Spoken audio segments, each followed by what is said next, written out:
going to start, and we're going to start with a serious topic. Serious topic, guys. And I'll put like a trigger warning on the stream title. But yeah, trigger warning to anyone here. LGBT plus youths are twice as likely to contemplate suicide as others. This seems to have been exacerbated by the COVID lockdowns. People's usual support systems and emotional outlets have been cut off. What can we do to support LGBT youths at this time? Do they have special needs that might need to be filled? Is the trend towards increased suicidal thoughts something that can never be reversed?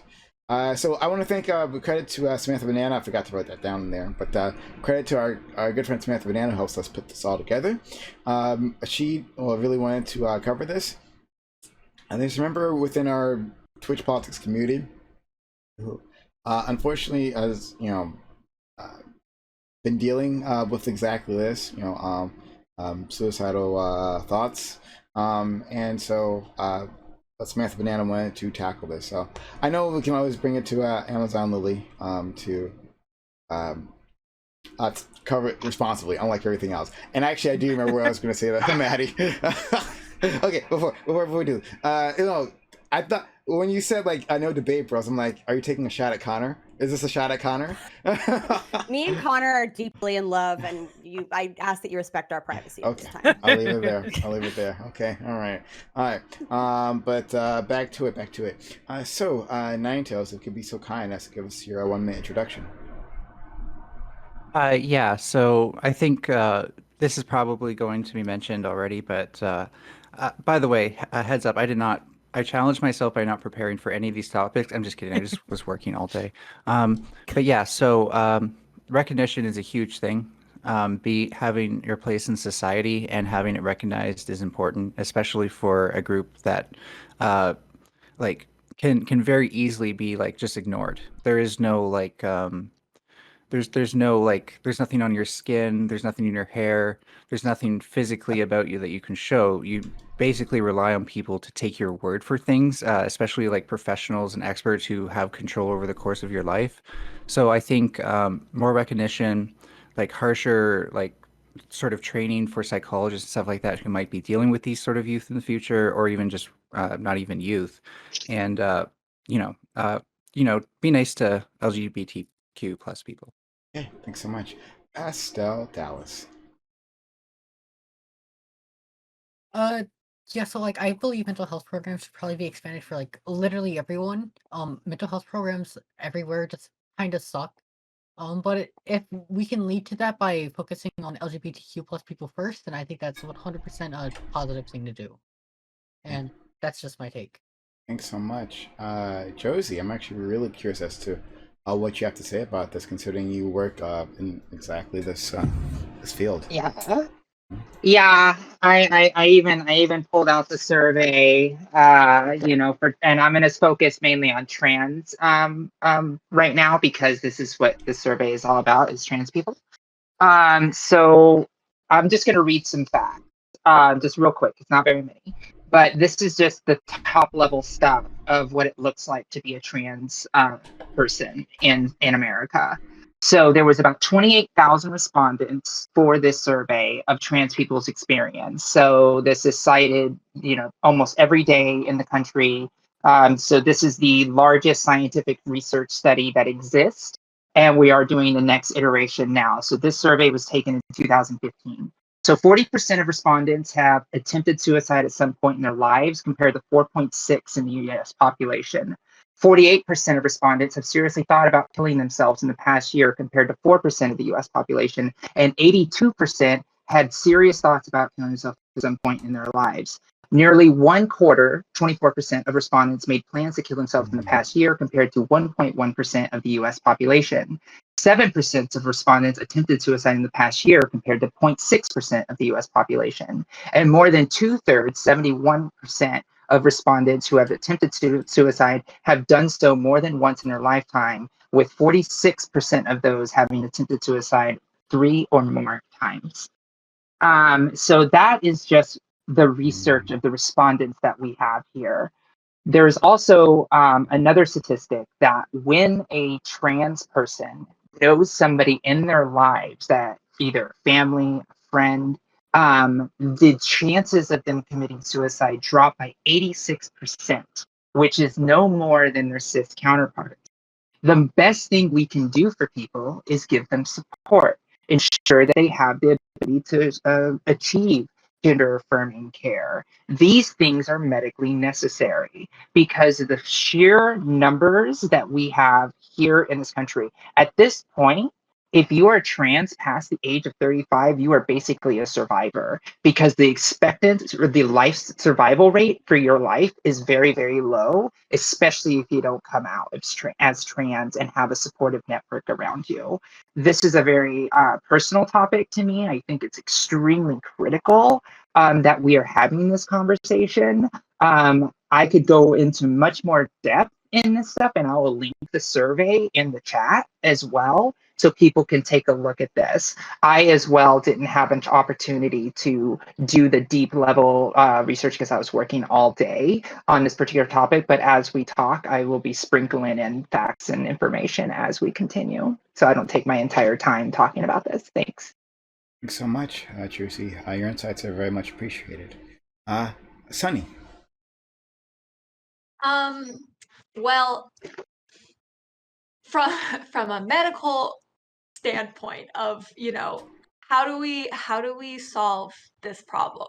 I think like the first step is that trans healthcare and gender affirming healthcare needs to be available to all trans youth. And something that I advocate for is making mental health services more accessible for youth without having to go through avenues which involve their parents. And that is especially true if we're dealing with LGBTQ youth and with the statistics around suicidality, how much that is increased by not having someone at home who validates your identity and believes in you. And I think one of the things that has caused such an uptick due to the COVID pandemic is similar to could be similar to the reason why there's also an uptick in domestic violence, that people are stuck in the home more. And if you're an LGBTQ plus individual and you have parents who have differing views or who you just don't feel comfortable telling or are in whatever way like connected from you and aren't providing you the support you need, you are forced to be in closer proximity to them for longer amounts of time, which as that's also affected people who deal with domestic abuse and has caused that to rise, I wouldn't be surprised that that is also one of the reasons why we see a rise of this. Thanks so much. Our good friend Jack, please. Yeah, so I much like Josie, most of my background on this comes down to trans youth.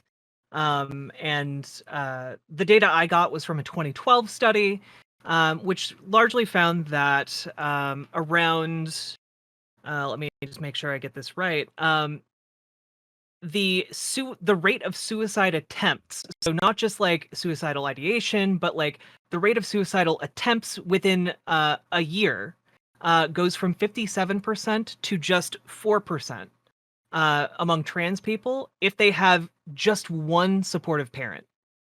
And so one of the big things that is contributing, I think, to a lot of this is that kids are stuck in places with people who are not supportive of them or their identity, and being stuck with people like that really wears you down. It is a grinding away of your identity because you are constantly having to make sacrifices in order to appease these other people. And if you're a kid, you don't have that much room to sacrifice parts of yourself.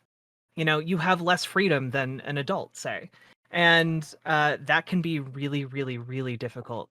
And so I think that to the question, like, what can we do to support LGBT youths during this time? Well, the number one thing is whether you are straight or gay or trans, letting your just you might not know what orientation or gender identity your nephews, your nieces, your the kids in your orbit might have, right? But let them know that whatever the case might be, that you support them, so that they know whether they are out to you or not, that they are loved no matter what, that they have you to come to, because that is a way you can build up an environment around a kid, and let them know that they have someone. They have someone they can talk to. They have someone who will love them.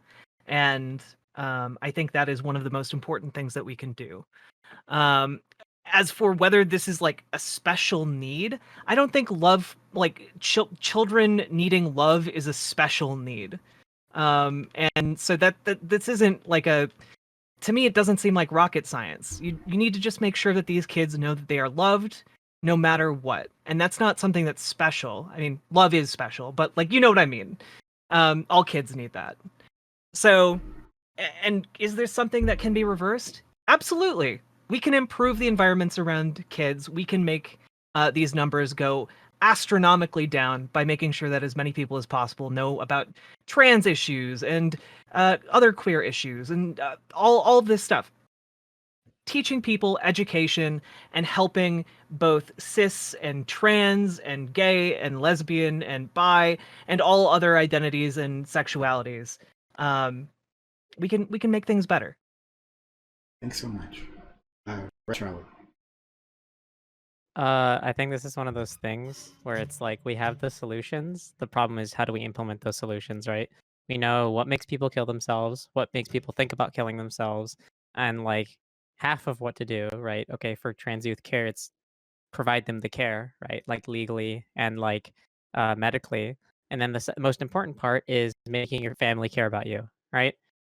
This is not something we can, the government can just pass a law and be like, parents must love their kids. You can't. That's impossible, right?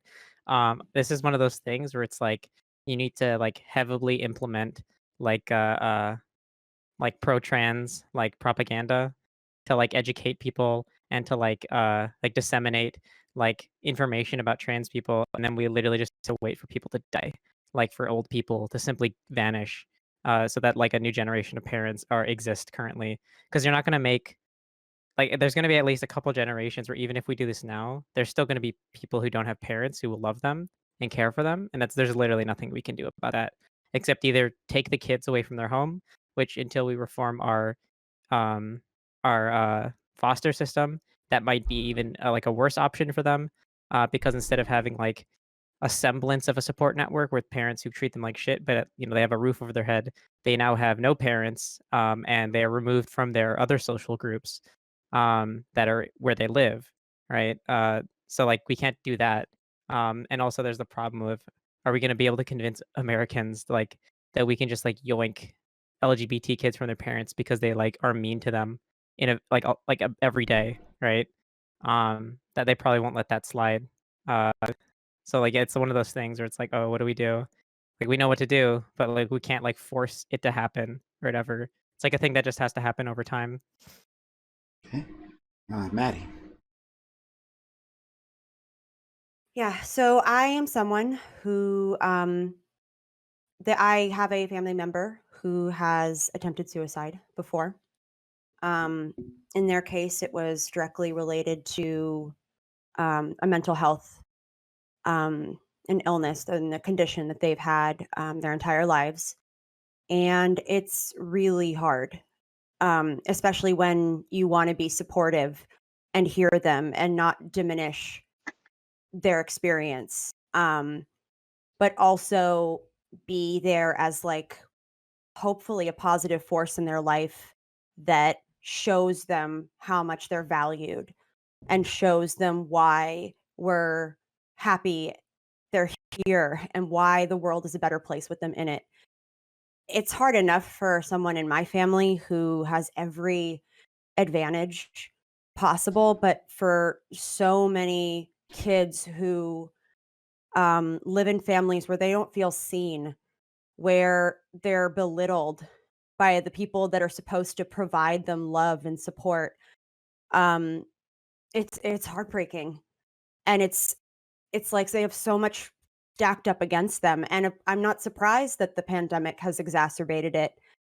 The pandemic has exacerbated pretty much every single like mental health um condition or issue. It's created new ones because those feelings of isolation are magnified.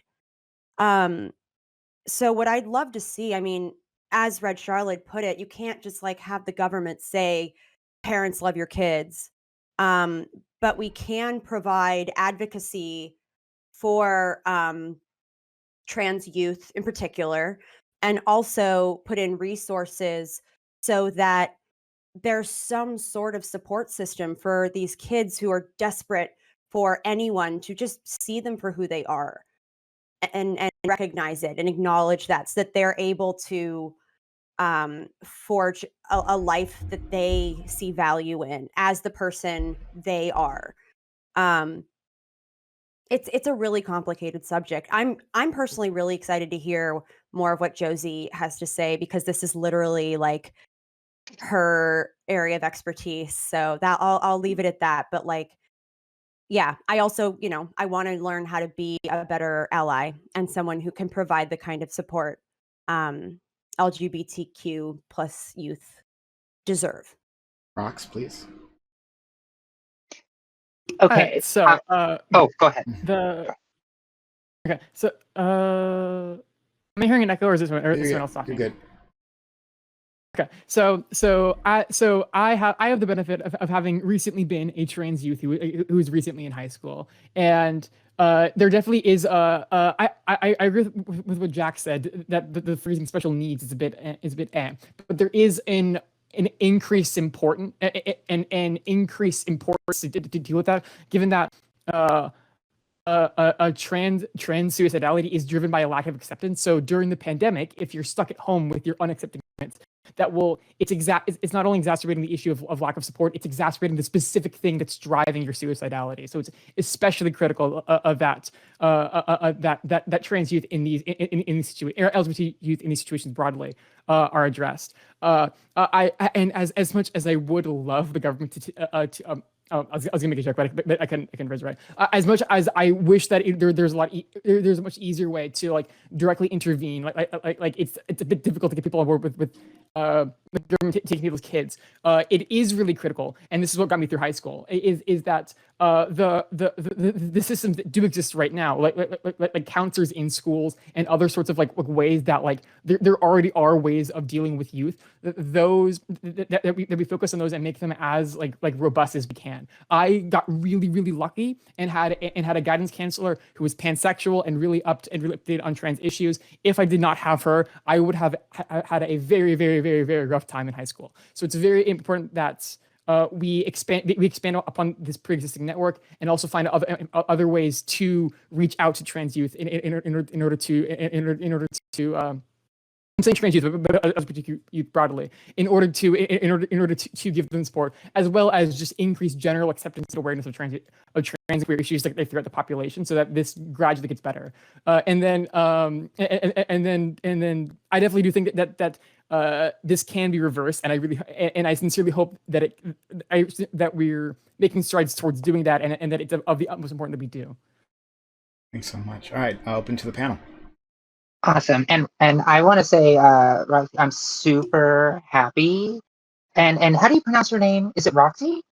It's Roxy, yeah. Okay, just making sure. I wasn't sure without a Y. So no, cool, got it. So I'm really happy that your experience was good. It means that things are working better, because when I was a kid, I didn't have a counselor like that, because I didn't come out till I was like 34 years old, which was last year. So I'm really happy that you had that experience, and it fills my heart with joy. So thank you for sharing that. I really appreciate that. So I wanted to touch back on the COVID research. So while that was talking, I went and I looked at the Guardian article that you linked, basically saying that COVID rates are afflicting, but I have to challenge the methodology because it was done by University of London and they only had 395 respondents. And for me, that makes me a little, because I was like, COVID research on queer people, let me see this, because there isn't any. Getting And into so, the details, huh, Josie? yeah, Taking yeah, into the methodology. I'm That's super smart nerdy. for a researcher. We stand. What a queen.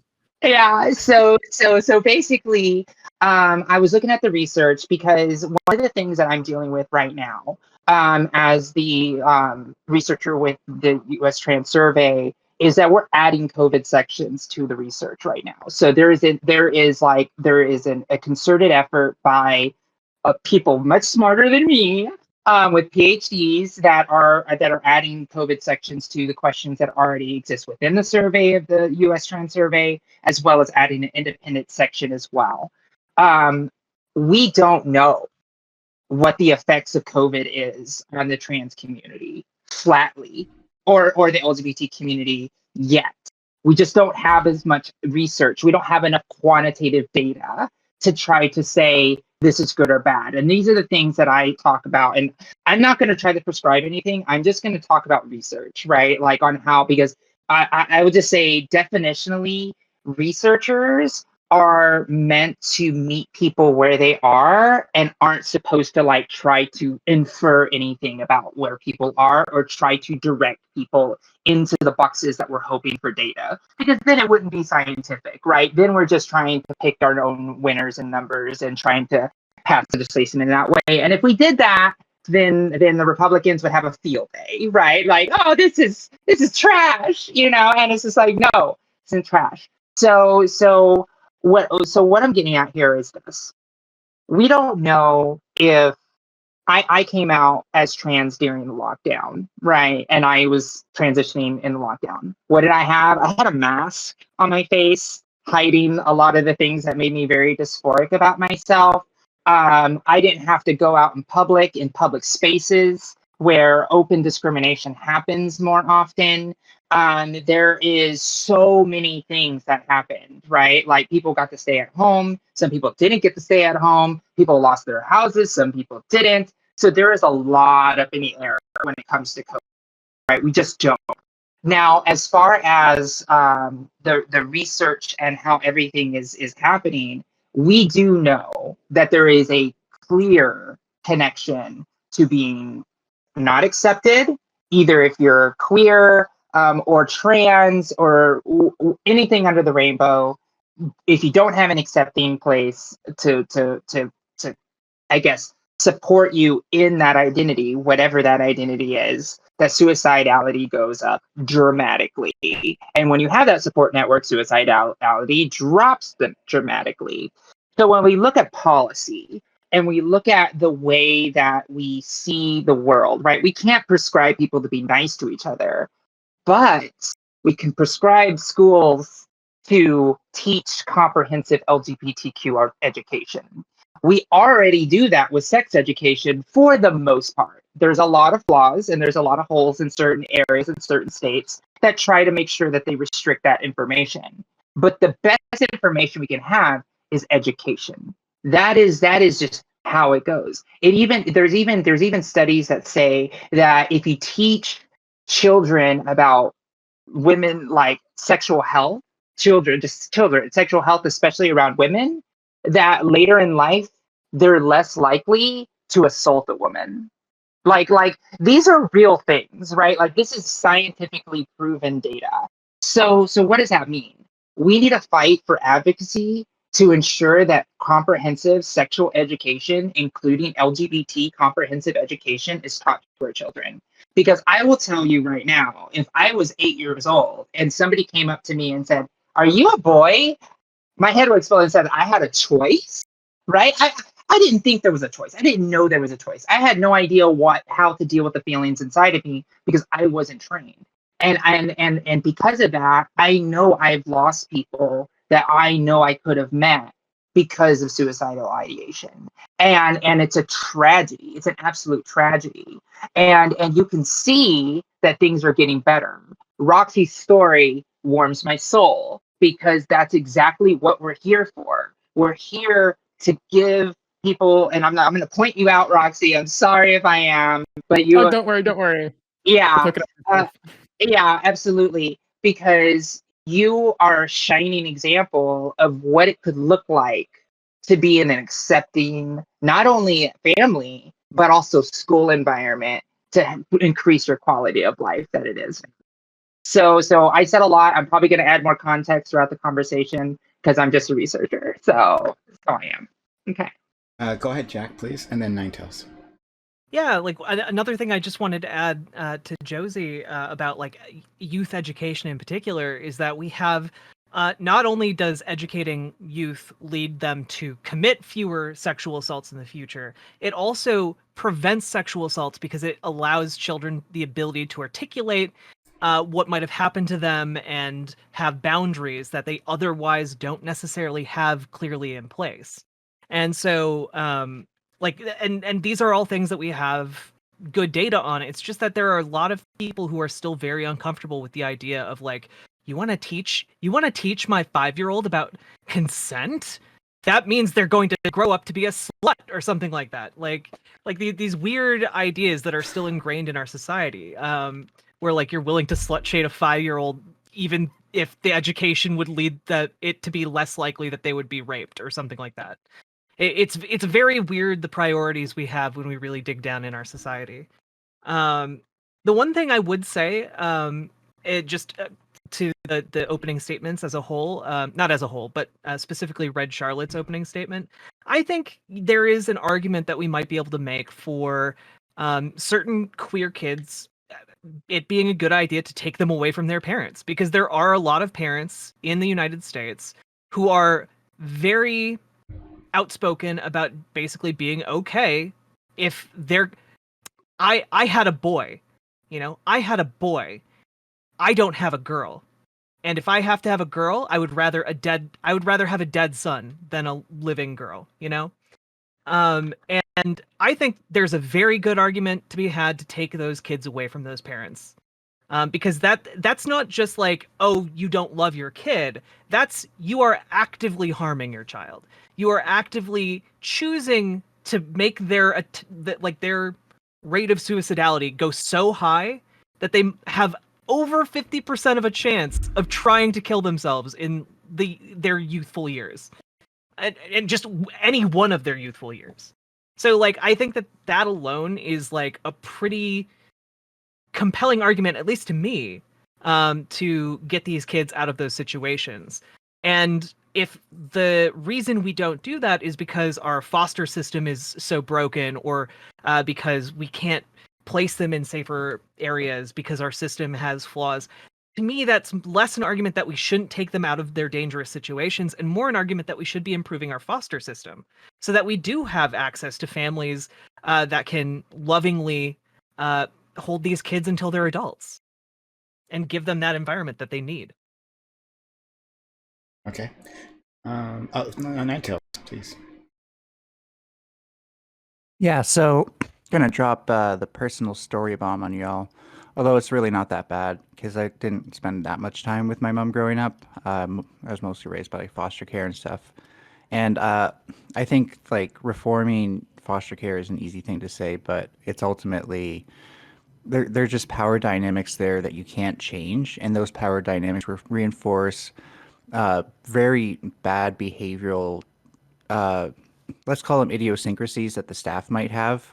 And let's say there's people who might be inclined to abuse the power that they have, then that can really imprint on the child. And it really was like being raised by multiple people, which is not good. It makes it like I have Asperger's now, so I know what at least half of that was, but I know that another half was like getting much different worldviews and advice on the same thing. And then when I come to that moment, I just don't know what to do.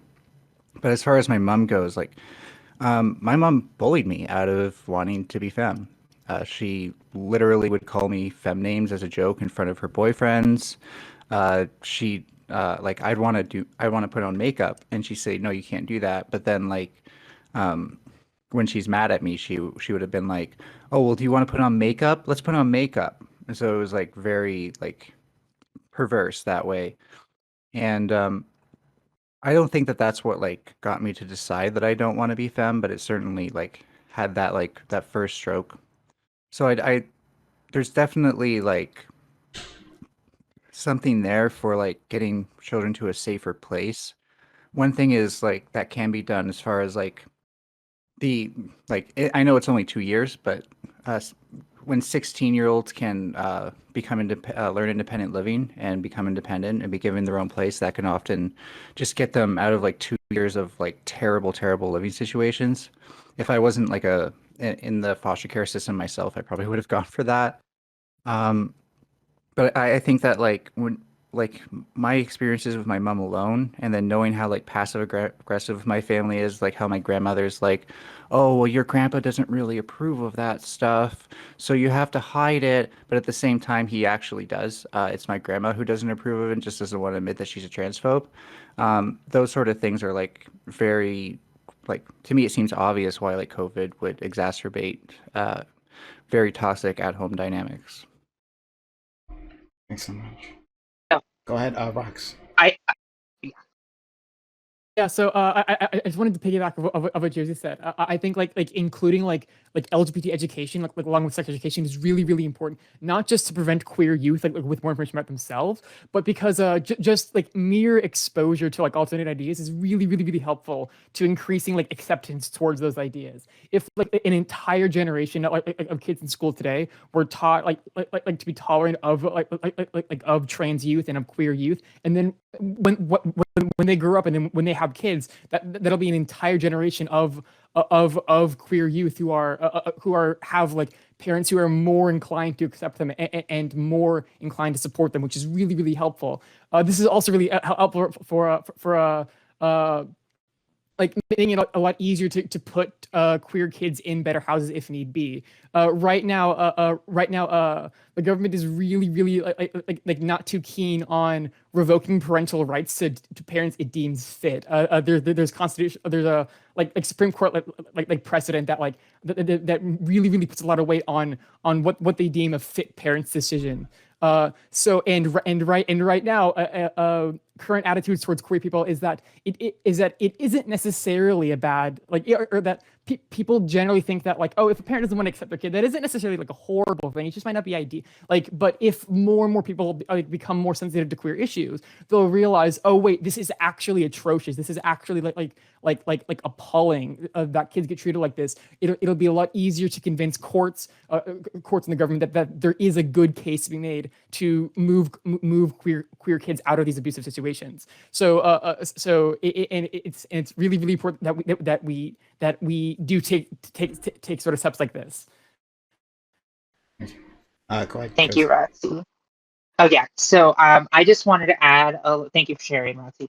I just wanted to add just a little bit more context on the age breakdown of suicidality.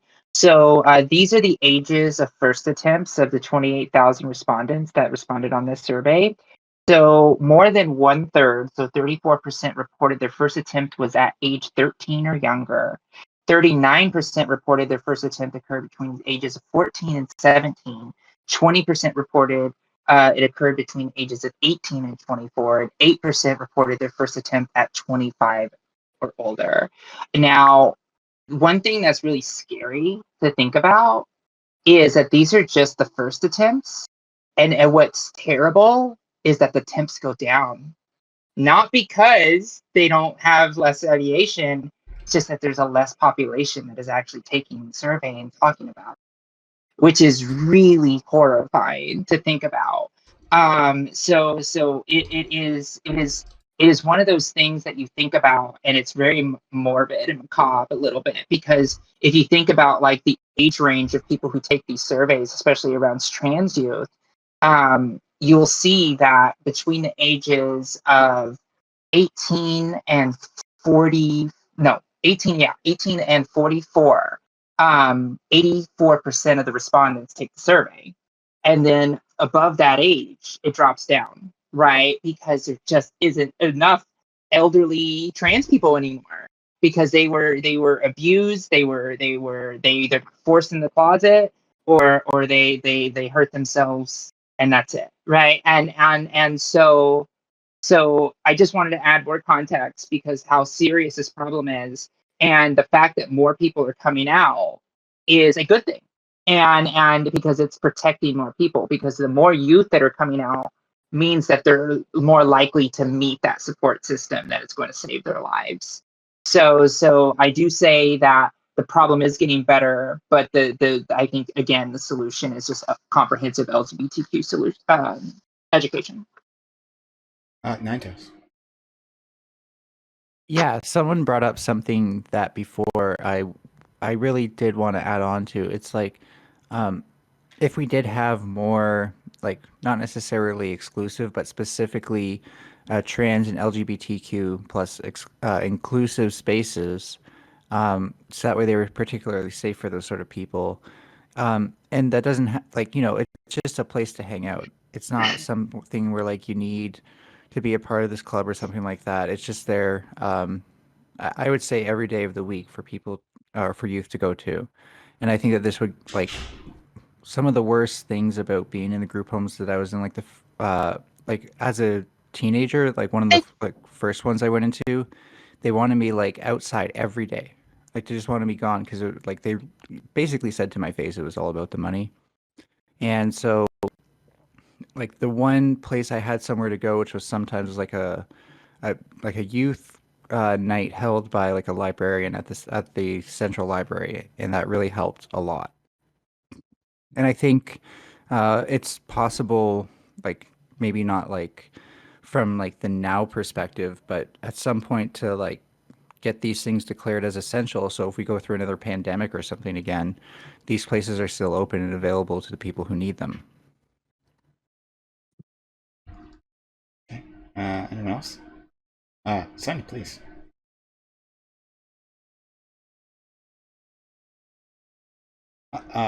Muted, friend. Muted. You made it. It's okay. How embarrassing. How embarrassing. Gosh. If I could speak from a personal place for a moment, I do have some experience, you know, with that space, with being a youth living at home, dealing with suicidality and parents who weren't accepting.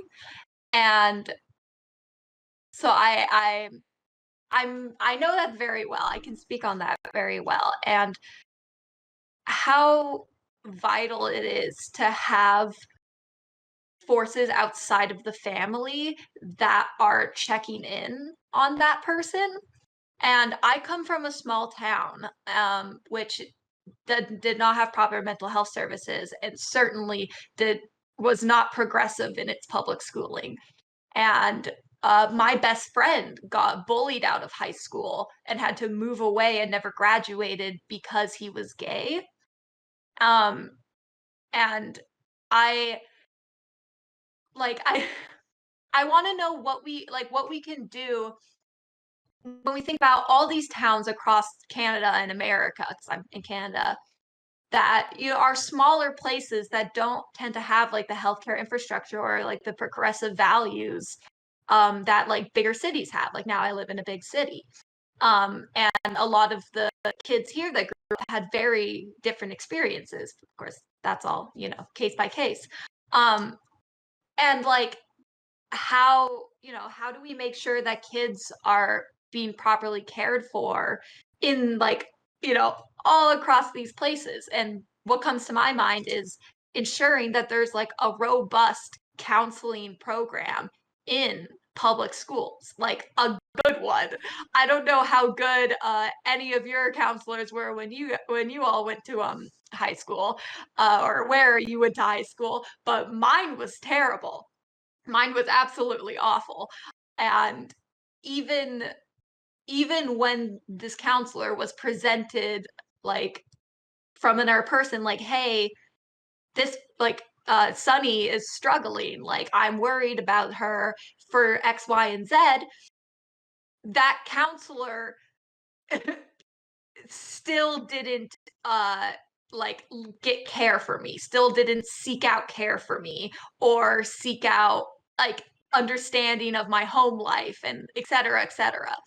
And, it's like, how do we help these kids that, don't have anyone else, that can't rely on their family at all, that like are living within places where, this stuff isn't talked about. Anyone else? Because I am. I- Go ahead. Well, we'll go to I- Jack, and then we'll go to Maddie, and then Pastel.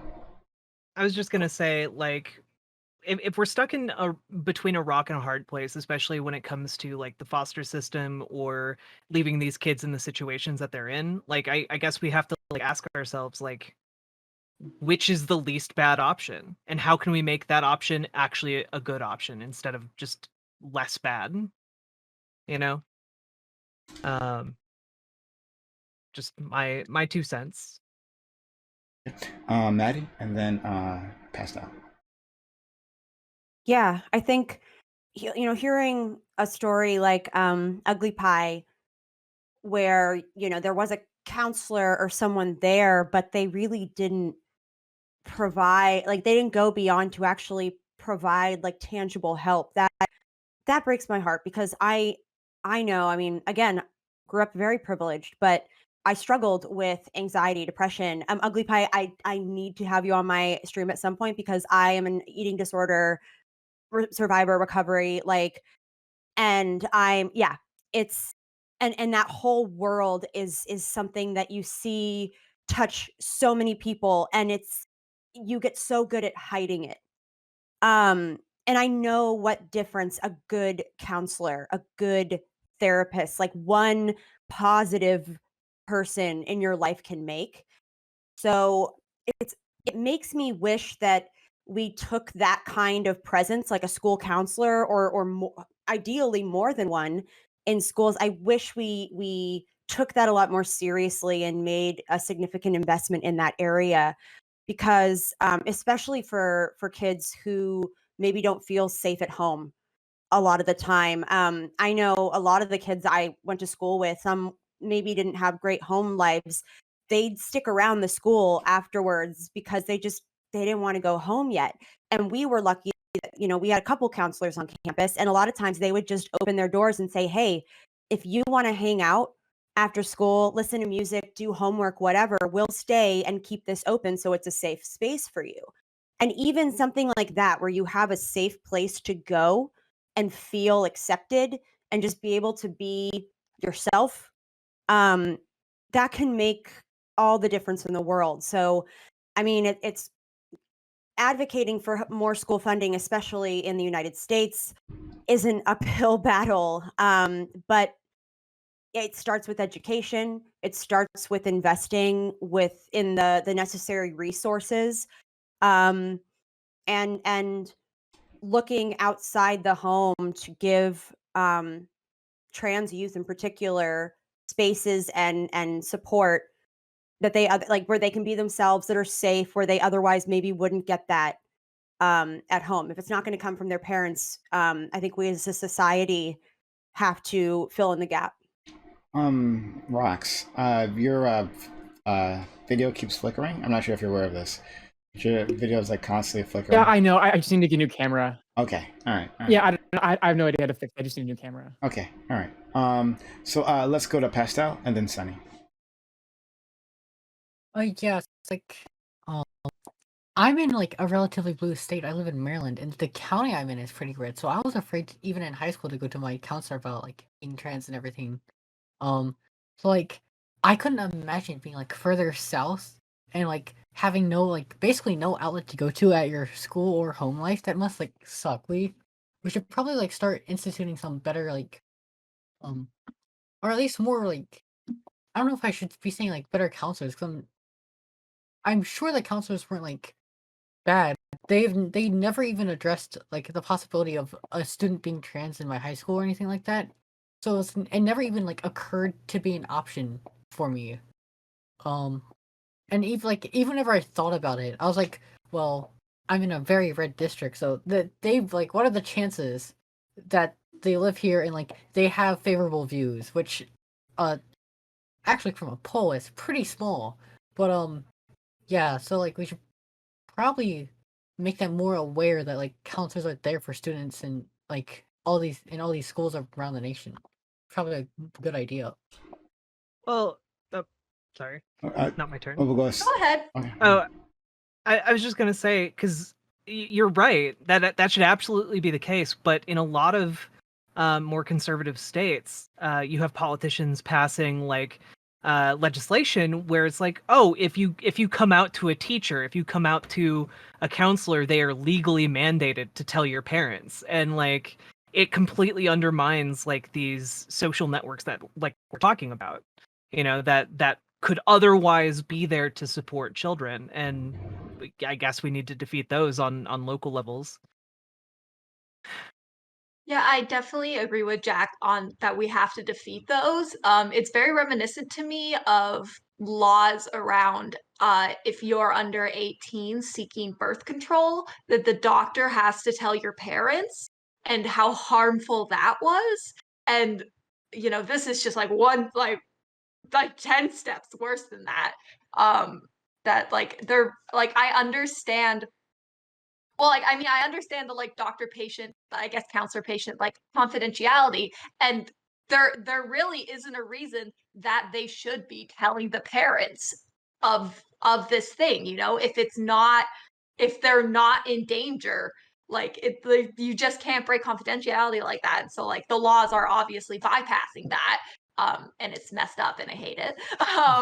What I was gonna bring up to bring this back to COVID, I was just reading from one of my friends who came out as trans during the pandemic, and how they were speaking about how now the things are like kind of like reopening, and things have been open like the whole while. We never went to full lockdown here in my province.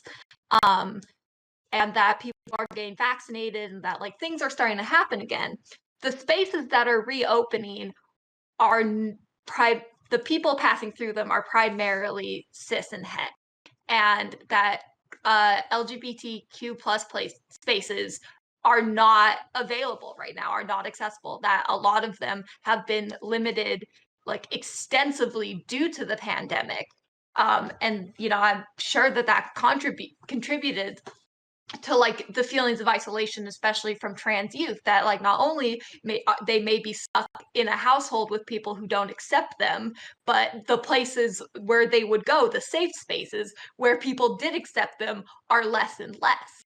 I'm thinking primarily like for this specific situation for me and like this friend of mine, is the slam poetry community in my city, which has a large number of minorities, a large number of LGBTQ plus people, and how the second this happened, like shut down, like no one's sharing mics, no one's spitting all over the crowd, like they kept it closed.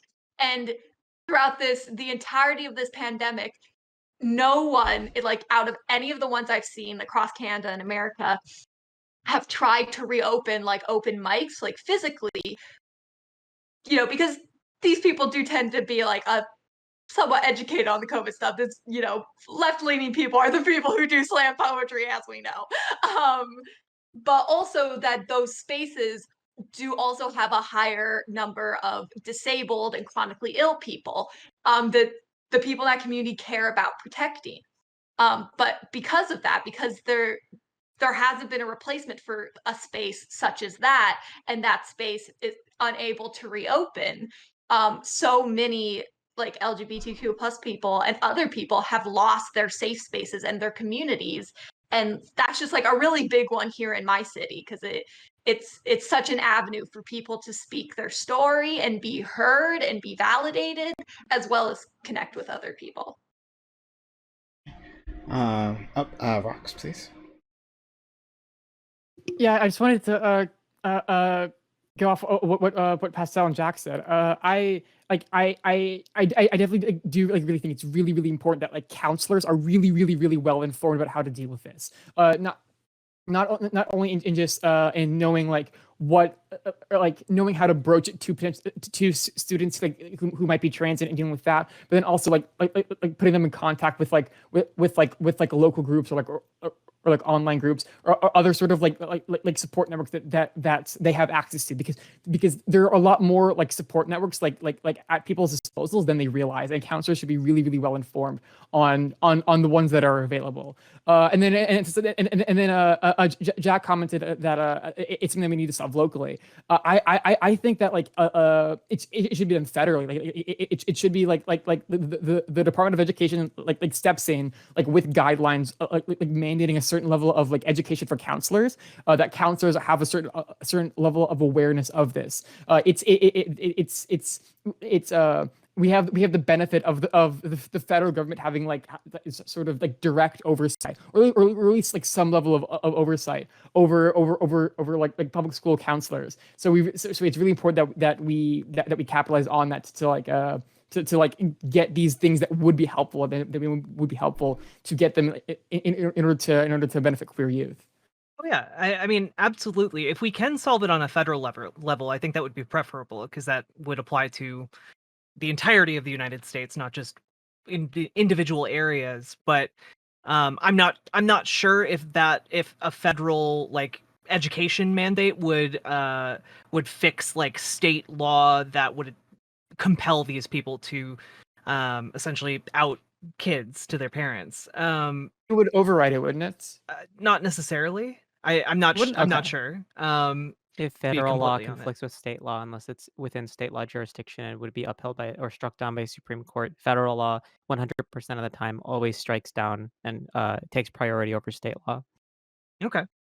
That being said, like, I definitely think that even in places where it might be illegal, I think you know, it was pretty good when Martin Luther King did those sit-ins, you know, broke some laws there. You know, maybe some civil disobedience is in order. Just saying. Okay. It's a pretty good tactic. I you know, just saying. All right. I wanna say one last thing real quick, because the laws were brought up. And one of the things that we are very curious about at NCTE for the U.S. Trans Survey is to see how much these laws affect people's mental health. We had a section that was about restroom bills in 2015, because restroom bills were the thing that everybody was trying to go after back then.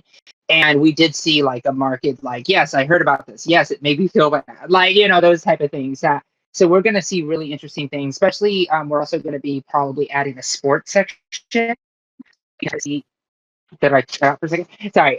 So I want to make sure that we add a sports section as well, to ensure that people are participating in sports, because as you know, like team sports is also very good for your mental health as well. So if you have like a team environment, or you have like something to fight for, like you have a game on Saturday, like you're focusing on those things, right? You're practicing with your team. So I think that also has an input to all of these things as well. And really, I think one of the things that I'm hearing here that is very critical, and somebody and one of my members of my chat was saying about the need for mental health fortification. We need more mental health spaces for people as a whole, because we are having a mental health crisis. It doesn't matter if you're trans or LGBTQ or just a person in poverty. Like suicidality has gone up as a whole across the entire world because of COVID. So it's really something that we need to like highlight. And one thing that I know that I've realized as a researcher is that trans people find themselves on online spaces very frequently. So like Reddit, you know, community groups, the Discord communities. One of my community is part of that network, right? Of people that come into my Discord and chat about trans issues and LGBTQ issues. Like, one thing that I think that is a positive from all of the technology and all this stuff is that we've created safe spaces online for LGBTQ youth to go, and LGBTQ people, and like, believe me, like Egg IRL, like if you're trans, you probably know what that is on Reddit. Like, changed my life. Like, shattering eggs, a hatchery is real.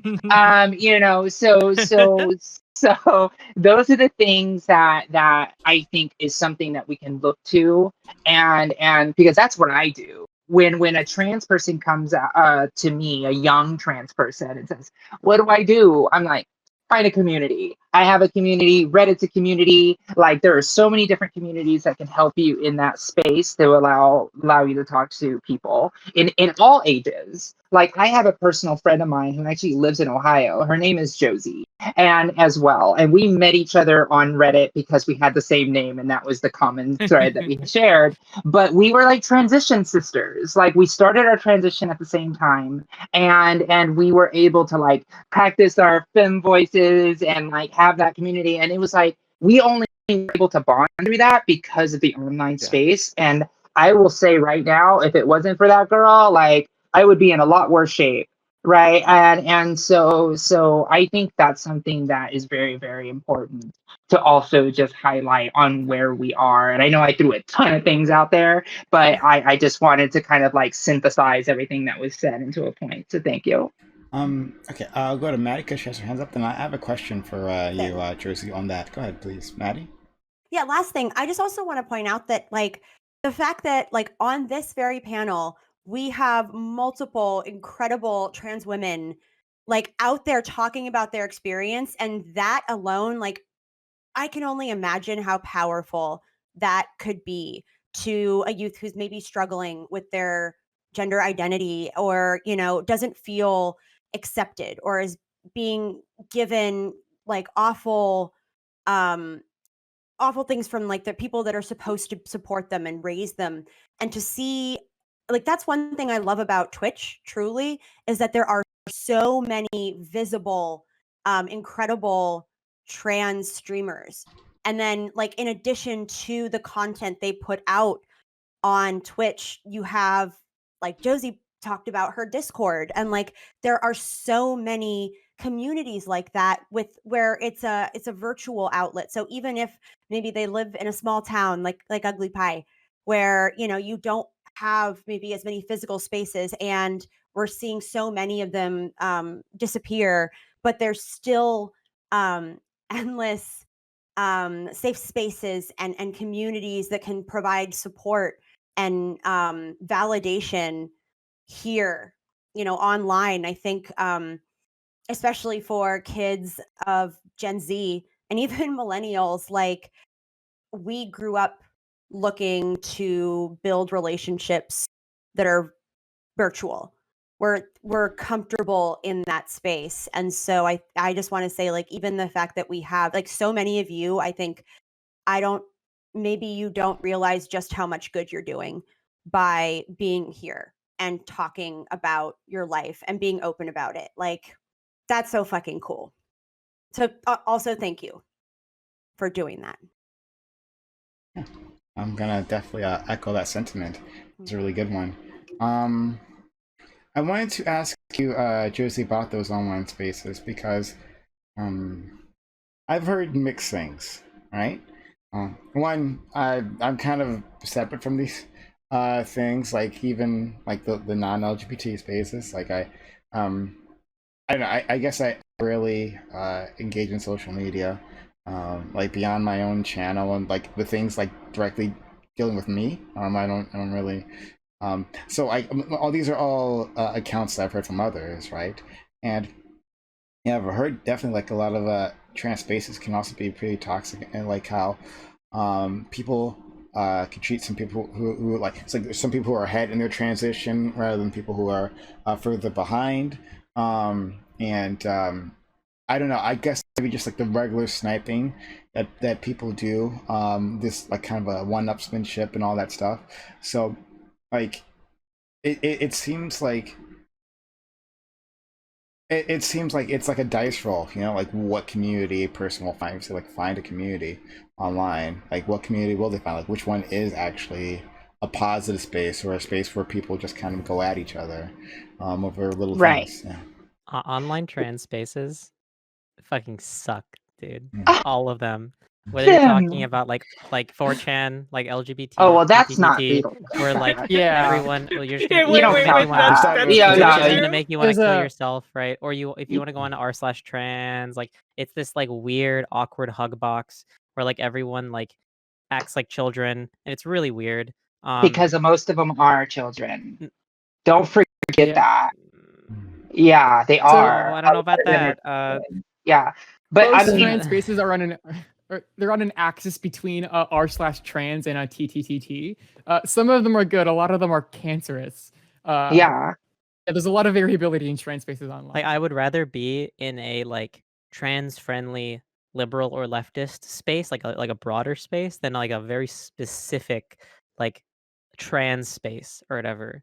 I don't know, like all the specifically trans spaces for trans people have always been like really weird to me. Like I don't like those communities. They're either really awful where everyone puts each other down, or like I don't know, it's just like not fun to be in. That's just like Mm. being in a community like this where it's like everybody, and people are just trans friendly broadly is much healthier, I think. I guess it's Different experiences, I mileage may guess. vary. Mileage Yeah. may vary. And so in my experience, what I have noticed is that it's the first place that people get introduced to like, oh, other trans people. Like, you don't understand how powerful it is to be in a space with other trans people. Yeah, there's going to be people who are going to be toxic, and moderators are important. Like, there's always broader discussions that happen in spaces that maybe not like for the general public. Like, I have had many conversations, and I'm sure you have too, where it's like trans inclusive spaces where we talk about gender identity in a way that I would never talk in public with a bunch of cis people around, because it would be taken completely out of context in a lot of ways.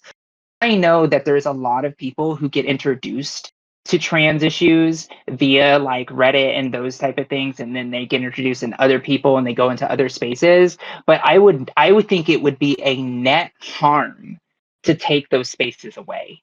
A net harm. Like 4chan, yeah, that's just in a terrible place. But I think it would be a dramatic net harm if we were to not allow those trans spaces to exist the way that they are. And of course, things can be better. But I'm sorry that you had an experience like that. But for me, it was a completely different experience. If it wasn't for r/trans as well as EGRIL, like I don't think I would have been able to be stable enough to like say, okay, there's other people dealing with a lot of things. And maybe it was just me searching for memes of people who had the same type of experience than me. I don't know. But I tried to just make sure that, you know, it's important that we are around each other in a way that makes sense. So I'm just going to wholeheartedly disagree with you, because I think that those spaces have done a net positive overall because it allows us to connect with each other. Okay. Let's... Yeah, and then also with sort of like mixed like spaces, like mixed sort of political spaces, like a lot of the times things that you run into, like especially if they're like political and like argumentative, is like well-meaning like cis people who will get really particular about subjects that are like this happens a lot on trans Twitter. Like will there be arguments where it's literally just stemming from like ignorance of trans issues, and because it's argumentative, they're really unwilling to hear those opposing sides.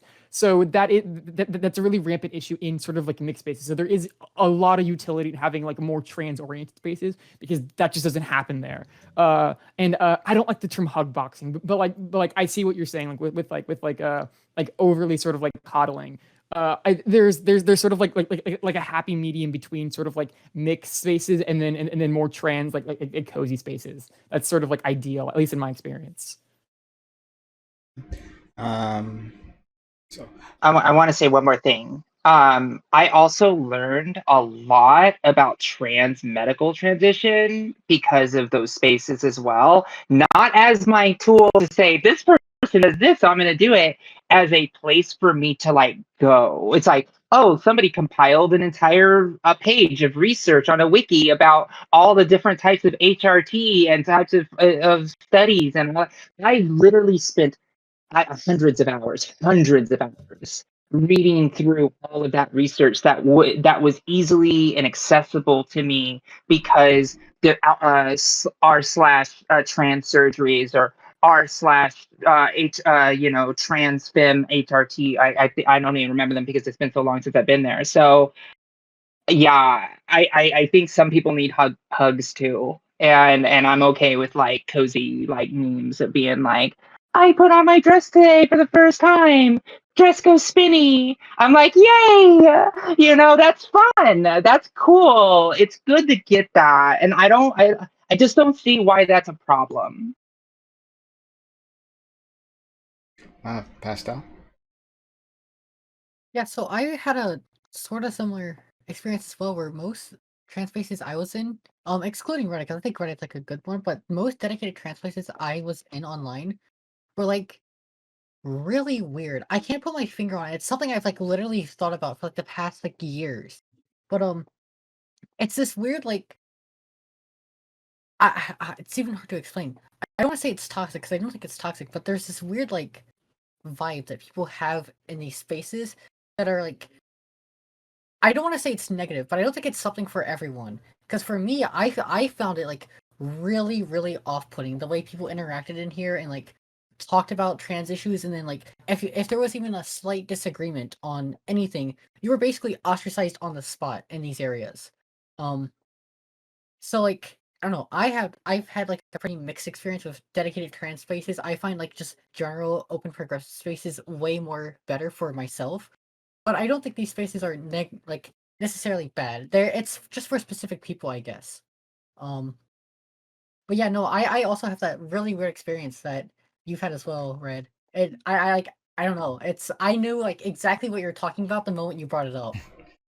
Jack. The trans spaces tend to be really, really insular. So if you're not really like into like tight knit communities, like I can see like how it'd be really hard to like feel like okay there. Well, so I just wanted to bring this up as an idea. Maybe part of the reason it feels weird is because there aren't a lot of spaces that a lot of us have access to that are just trans people. Like on the top of my head, I know like maybe 3 trans people IRL versus being in a community where like 100, 200, 1,000 people are all trans. Like that's not an experience that like we experience all that often. I just said experience twice, but yeah, it's very I think there's something about that maybe like it's almost alien because we're so unfamiliar with that kind of a demographic makeup of like a social space. I don't know, just as a food for thought maybe. Sunny? So what I was kind of taking from what Josie said about find your community. Like that's what you should do to get the best shot and to be good to yourself. And I was taking that less as, okay, trans folk, go out and find like the trans Reddit or the trans Discord just for trans people. And I was taking it more as, go find like the thing that you're into or the space that you are or whatever, and find the people that accept you. Find your community, like that's how, living in my small conservative town, how I learned about trans people, because they were not teaching us what trans people were in my high school. I had to learn from people on Tumblr, which like was its own bucket of worms, and then I had to learn when I got to university. It's a learning process, but because I had access to that, well, to people that were different to me via Tumblr, I was able to like go through my own like figuring out of like my gender and how I wanted to present and dressing up this way and binding my boobs that way and blah blah blah. And be affirmed and validated from people when like I did not have that at home. I'm obviously a story where like I still am like I'm cis, and that I went through that process and still plopped out the other side like cis. But that I was given that space, and like it's super, it's a fun cringy story when I tell it, because it's 15-year-old me like putting on a male wig and dressing up like Sherlock Holmes.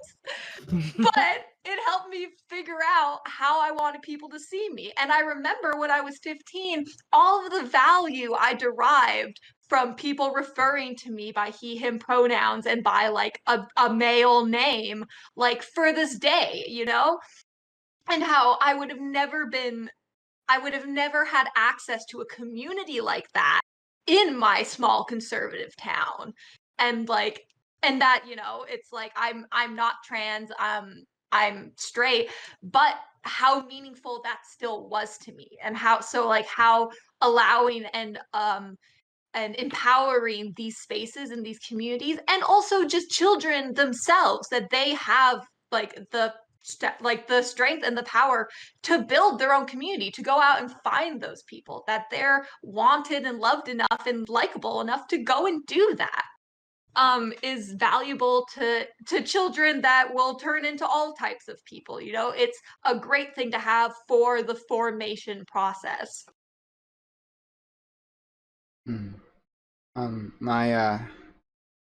I think you've actually made some really amazing points. I was gonna make a dumb point, but it's just that like Dumber than me dressing up as Sherlock no, Holmes. I think that was actually a really interesting story. But especially because you got something out of it. I was just gonna say like my biggest experience with like finding a community was like jumping into the like anime space, like anime forums, and like it's. Look, I'm comparing my experiences there, right? Like, and the vitriol, like I there was this forum that was dedicated to the Naruto anime, right? And like the hatred between like fans of different characters, right? No, you can say, you just say they're losers. It's okay. Like I understand.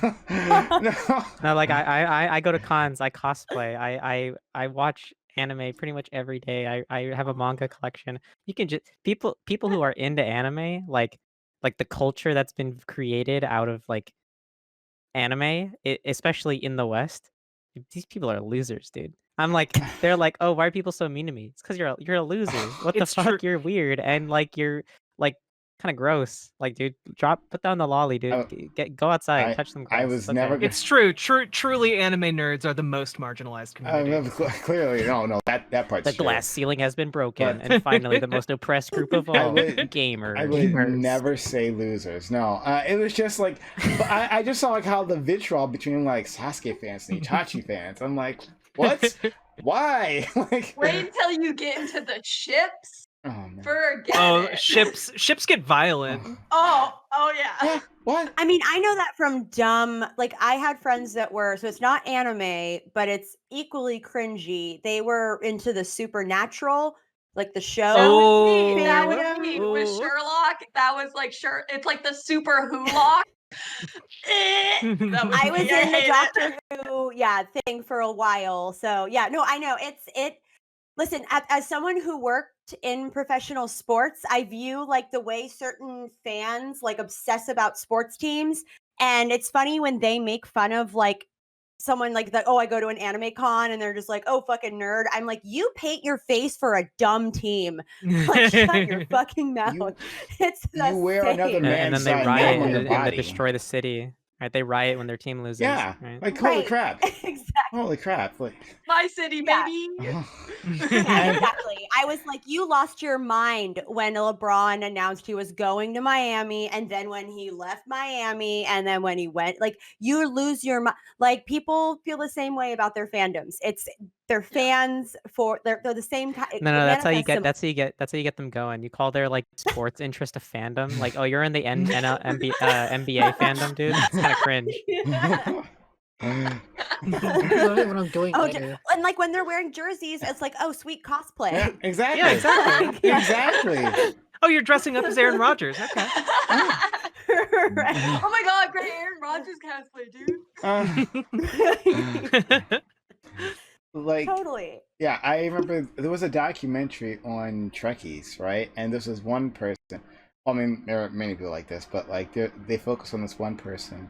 It was just big into the fandom, and would like go to work dressed in like an officer's uniform, right? It was like amazing, right? But they said like, yeah, I don't know how this is any different from people coming to work with like a jerseys like a Drizzy on, right? Like, I don't know if that's good enough. Why not? Okay, sure, right? Not hurting anyone, completing their duties.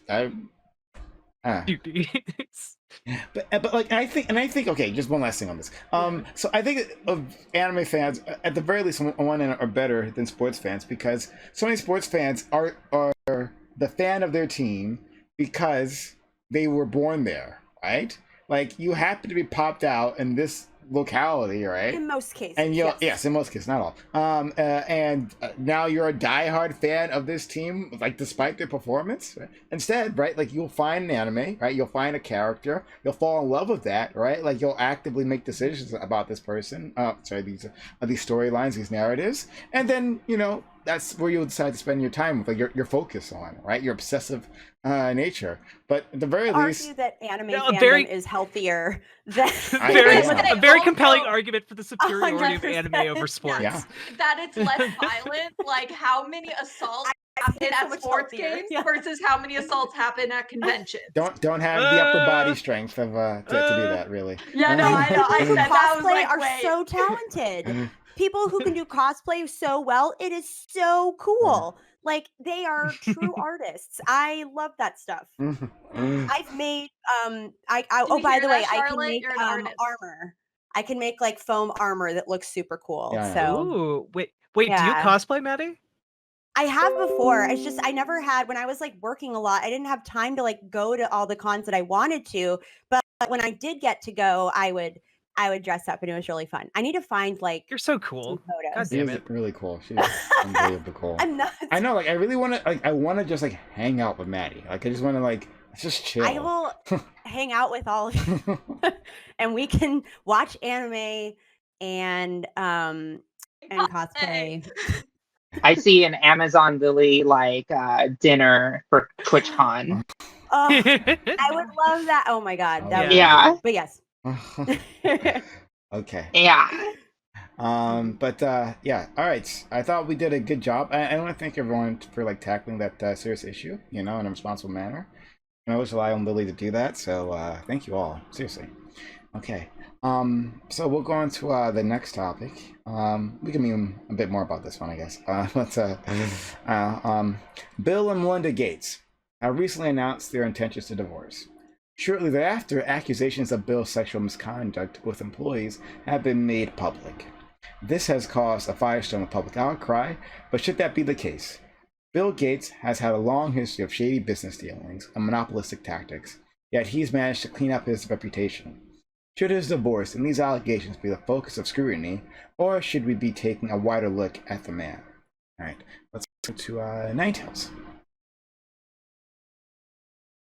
Can you just? I got distracted by something that happened with my microphone.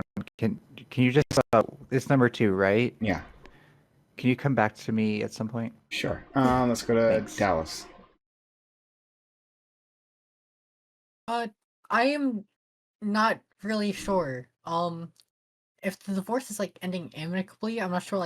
I'm sure there's going to be some people who are going to attack him regardless, because that's just what happens if you're a prevalent name in society. But Bill Gates is, as far as I'm aware, kind of cool. He's like doing good things for the planet, which I appreciate. But if he like is doing bad things, we should probably call him bad and not support him. But if he's doing good things, we should probably he's like good. Like that's how I feel about generally every person. But I'm not like too aware of what he's actually doing. I don't keep up with every person on the planet. He's like one of them that I know exists.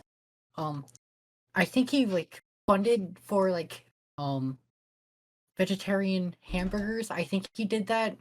That I think that's a fact I know about him. Other than that, yeah, I'm not sure. If he's doing good things, he's good. If he's doing bad things, he's bad. That's just how I feel. Okay, all right. Josie. Billionaires shouldn't exist, and when they do, it's a policy failure. I just had to say that. So anyways, so first off, what I have to disagree, Pastel. I don't want to disagree with you, but I have to. Bill is miserable. He's a miserable person. And one of the biggest things that like is its point here Bill Gates basically tried to stop the opening of patents for the COVID vaccine in the midst of like the biggest global pandemic, especially with India in concern, not even just about America, but the fact that like Indian people are literally dying and like hoarding oxygen tanks, where like there was a case in India where they dropped 2 pallets of vaccines. One of them went to the black market right away. So like it didn't even, so like they're like literally selling vaccines in India like on the gray markets. Like they are literally getting rid of like and doing this type of stuff. This wouldn't be an issue if it wasn't for people like Bill Gates going in there and saying, I have money, I'm going to go and help things, rather than actually using government institutional bodies that are there to actually protect citizens. I cannot and will not ever accept the billionaire saying, I'm doing all of these great things. Look at me. It's a PR. It's PR, PR, PR. They hire very, very, very, very rich PR reps or effective PR reps to make them do these things. Now, as far as like the divorce, sure, whatever. Is it surprising that a powerful, rich white man is accused of sexual allegations? No, in fact, it's more likely that he has than him not, right? And so for me, I have so many opinions about this. And I just want to hear what other people say, because I could probably go on forever on this. But the fact that he has all this influence, all this power, and here we are again in history talking about another man's divorce with somebody in lieu of sexual allegations right after he blocked the patents opening up, even though I think they did anyway without. But the fact is, he tried to make those things stop. So yeah, I'll leave Spicy Josie for later. But yeah. Josie, you and I are of the same mind here. We're gonna have fun here on this topic. Thank you so much for that. All right, Sunny. I second what Josie said. I have no sympathy for Bill or Melinda Gates. So, you know, that's not really playing into how I feel about any of this. I'm interested in if there has been allegations of like that have come out against Bill Gates specifically for sexual, like there is for sexual misconduct, and that was because of an affair, but it wasn't like a non-consensual thing that happened there. And then there's allegations against like a money manager that he has that were like say, and that guy is still in power. He's still working. And then the other thing about Bill Gates is that he was buddy with Jeffrey Epstein, which isn't surprising. And that's also nasty. So I understand that upon the public learning these things, especially like the Jeffrey Epstein thing, I understand why there's outcry.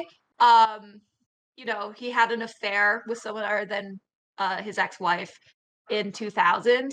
I don't think that should be a public outcry. You know, people have affairs. That's their choice to do. That's their right, technically. You know, like I think you're a piece of crap for your like wife, but also like that's, you know, that's personal opinion, and it's still like that's not a crime.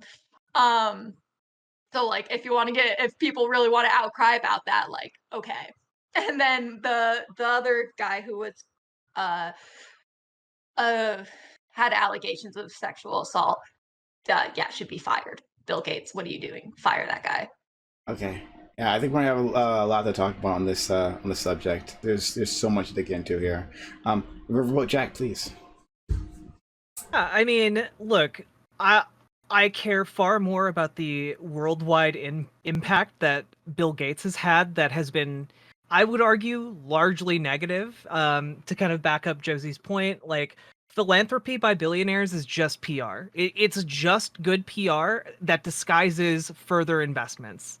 Okay, and on top, like when we're talking about this, it's not just like COVID-19, for example. One of the big things that Bill Gates has done through the foundation that he started was extend patents for vaccines of all kinds across Africa. Entire continents now have specific patented vaccines that go to private companies for a span of 20 years. So when we're talking about, oh, he's done so much good work, and well, also most of the work that the Gates Foundation does when it comes to vaccination isn't even like the majority of the work. The majority of the money that for those vaccination programs overwhelmingly comes from the host nations that fund them, but they get all the credit for the vaccinations.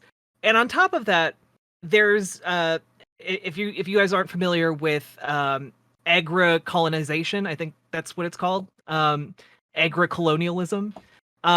Bill Gates engages in patenting seeds. So basically tiny changes in like the genetic makeup in seeds gets patented, and then farmers are forced to use only patented seeds by their governments. So essentially it is slowly creating a system whereby you can only use pre-approved seeds that are, connected with the Gates Foundation. It's a pretty egregious, like, capitalism gone too far. And that's not even mentioning how he fucked up the entire US education system by pouring billions of dollars because he thought he knew how to do education better than actual educators. So, like, when we're talking about this is only like 3 things, guys. This is only like 3 things. And I would prefer that history remember him for those things that have affected literally billions of people, rather than like, oh, he had an affair once. And it's pretty gross that he was friends with Jeffrey Epstein, not just up until Jeffrey Epstein was like outed as a pedophile, but he continued hanging out with him, and apparently that was like the final straw for his soon-to-be ex-wife. And like, you know what? If that's your line, good for you, Melinda Gates. I hope you enjoy your money. Okay, I'm enjoying this so much now, because that's really cute. I'm enjoying this so much because I was trying to bring up like my anger towards Bill Gates before, and people were just like, well, whatever, right? Didn't care. I'm glad I'm not the only one. Okay, great. This is making me very happy. Or already. Prime, we get you. All right, good. All right, let's go to Maddie, please. This is a safe space, Prime. This is a safe space. Thank you.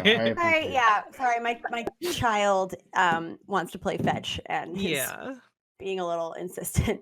So that's why when you see me throw a thing like in the middle of all this, she's a hurting breed. She needs a job, and fetch is her job. But yeah, Bill Gates not a good person. Billionaires in general aren't good people, and it shouldn't surprise them when they are not revered in the way that maybe they think they should be. If you have acquired billions of dollars in personal wealth in the same society where people are starving, are homeless, are struggling because they can't afford insulin or basic healthcare, what you are doing is not acquiring wealth. What you are doing is hoarding resources that could otherwise make our society a lot better. And the way that these billionaires have figured out how to avoid paying more in taxes and to give themselves a little bit of positive PR is to funnel shit through their foundation, where they are still paying themselves ridiculous salaries. They're still paying their friends and family members who sit on the board of directors insane salaries. And through those charities, they're able to then funnel money to organizations and projects that are also passion projects or financed by their friends, so that it's this lovely circle of wealthy people patting each other on the back while hoarding resources and skirting taxes that could otherwise be used to fund programs that save lives, educate the public, house people, etc. If you are curious about reading a book to learn even more about how that operates, I would love to suggest Winners Take All by Anand Haradadas. Oh my God, his name is very long, but he is so good. And he's one of my favorite economists. He's also fantastic on Twitter. Winners Take All basically talks about the hubris and hypocrisy of the super rich who claim they're helping the world. So that aside, like already Bill Gates, fuckboy on that end.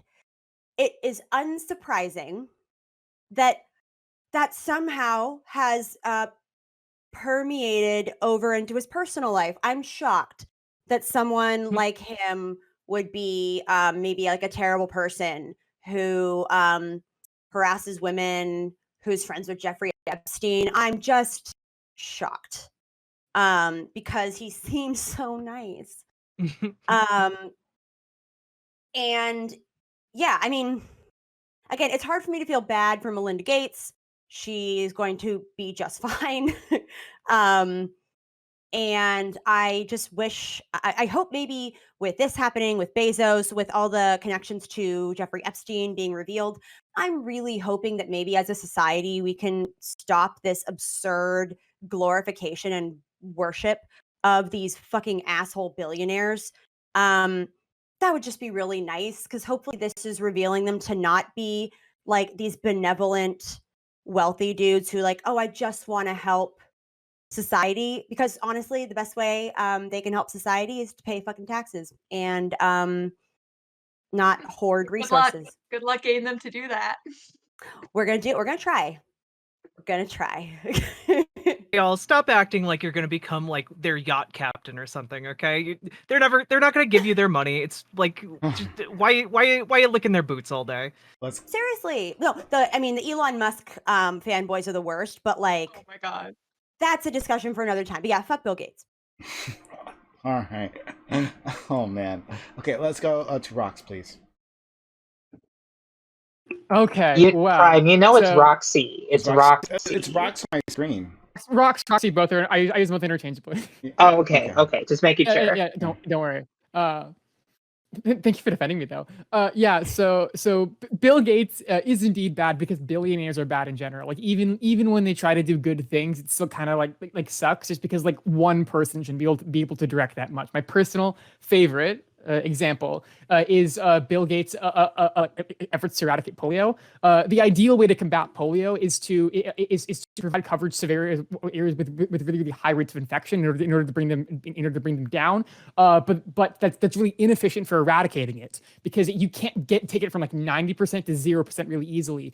The ideal strategy to eradicate polio, which is Bill Gates' personal pet project, is to take areas where there's already really, really low rates of polio and bring it down to zero.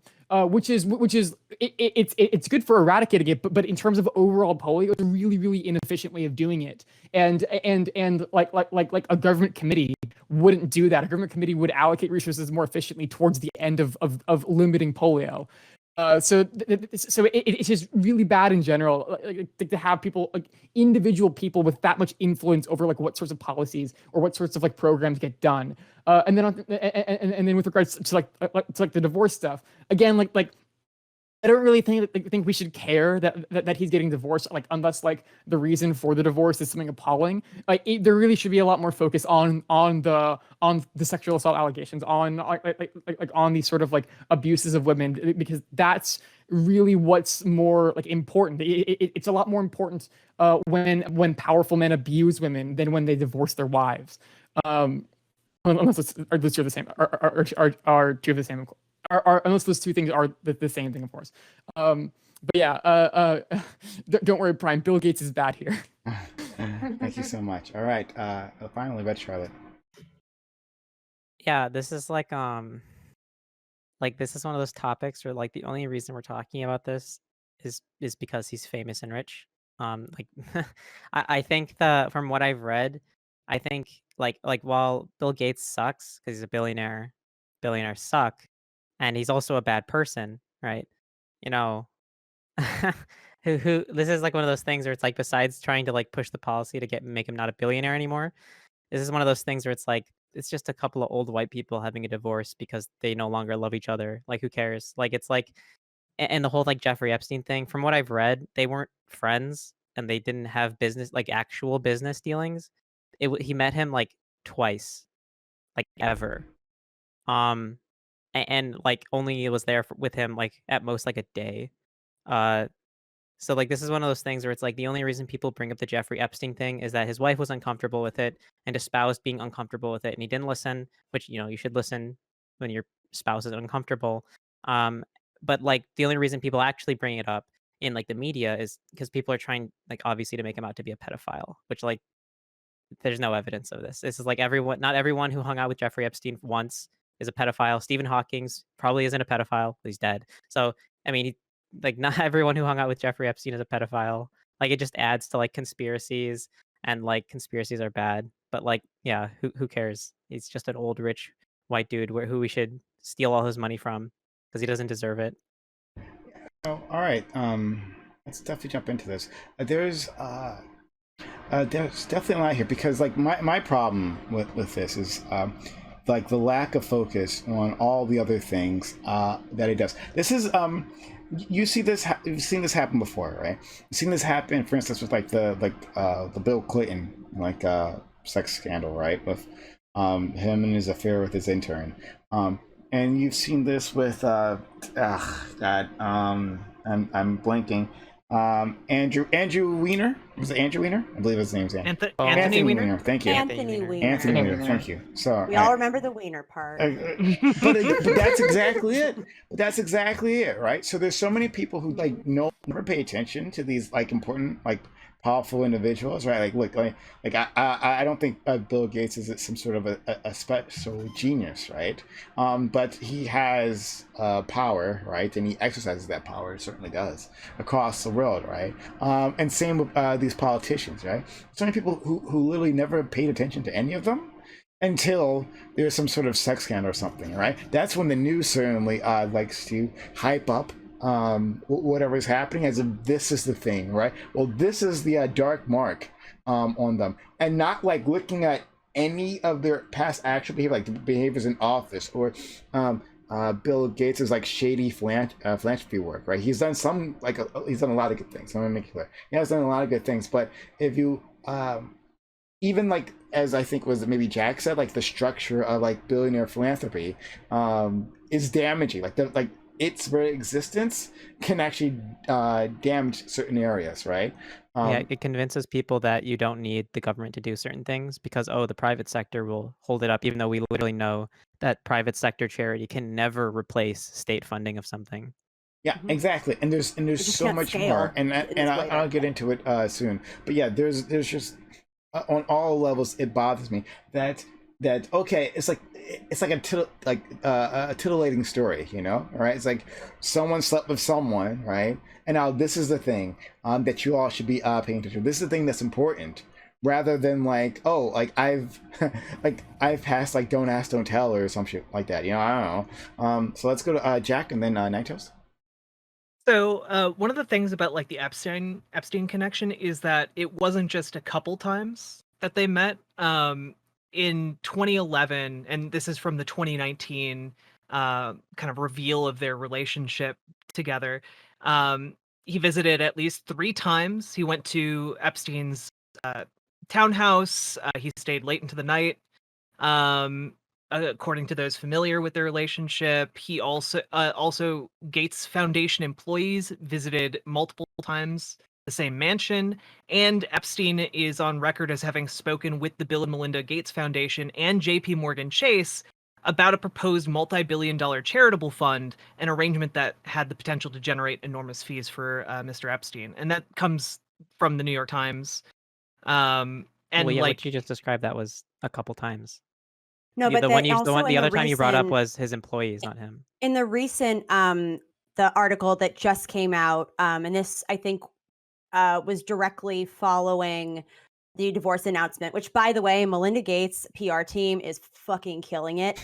But it says that he also alleged met with Epstein dozens of times, and after that initial meeting. So in the 2019 article, they, I think, detailed out, I think it was like 2 or 3 specific times. But then in the recent article that just came out, and I'll have to look to see if they provide more detail on that, because obviously, like, it's one of those like alleging that they met however many times, but presumably it's far more than what we were initially led to believe. I don't know if that like changes, but anything but worth noting. I don't know. I'll send you the article. It's worth noting that a prominent billionaire denied knowing this guy, despite very clearly his giant philanthropic organization potentially partnering with him. You know, I don't think that's he worth denied noting. knowing him. I think he said he knew him, but that he wasn't friends with him. That's the difference. That's what he said. Not that he'd never met him or didn't know him. Pretty sure everyone knows Jeffrey Epstein. Yeah. Well, and I think like the way that they characterized Especially it rich in, people in the like late 2000s. Well, I mean, yeah, like you can any rich person like that has been in New York if you're a rich person, over the last person in the like, late decade, 2000s, they you know probably not went to to hang a out. dinner at Jeffrey Epstein's. But I will say, like, the way they characterized it in the article that came out recently, or it was like one of the 3 that all came out on the same day. Again, Melinda Gates' PR team, like, oh my God. But it characterized him going to these dinners at Epstein's place almost like as an escape, because he and Melinda had been butting heads or like not been on good terms for a while. So that was almost his way of like escaping his loveless marriage or something. And I get that, like, that also, I take that with a grain of salt, because, you know, any article that kind of details that out, it reads more like gossip than anything like substantial. So, like, admittedly, take it with a grain of salt, but that was how it was characterized. Ninetales?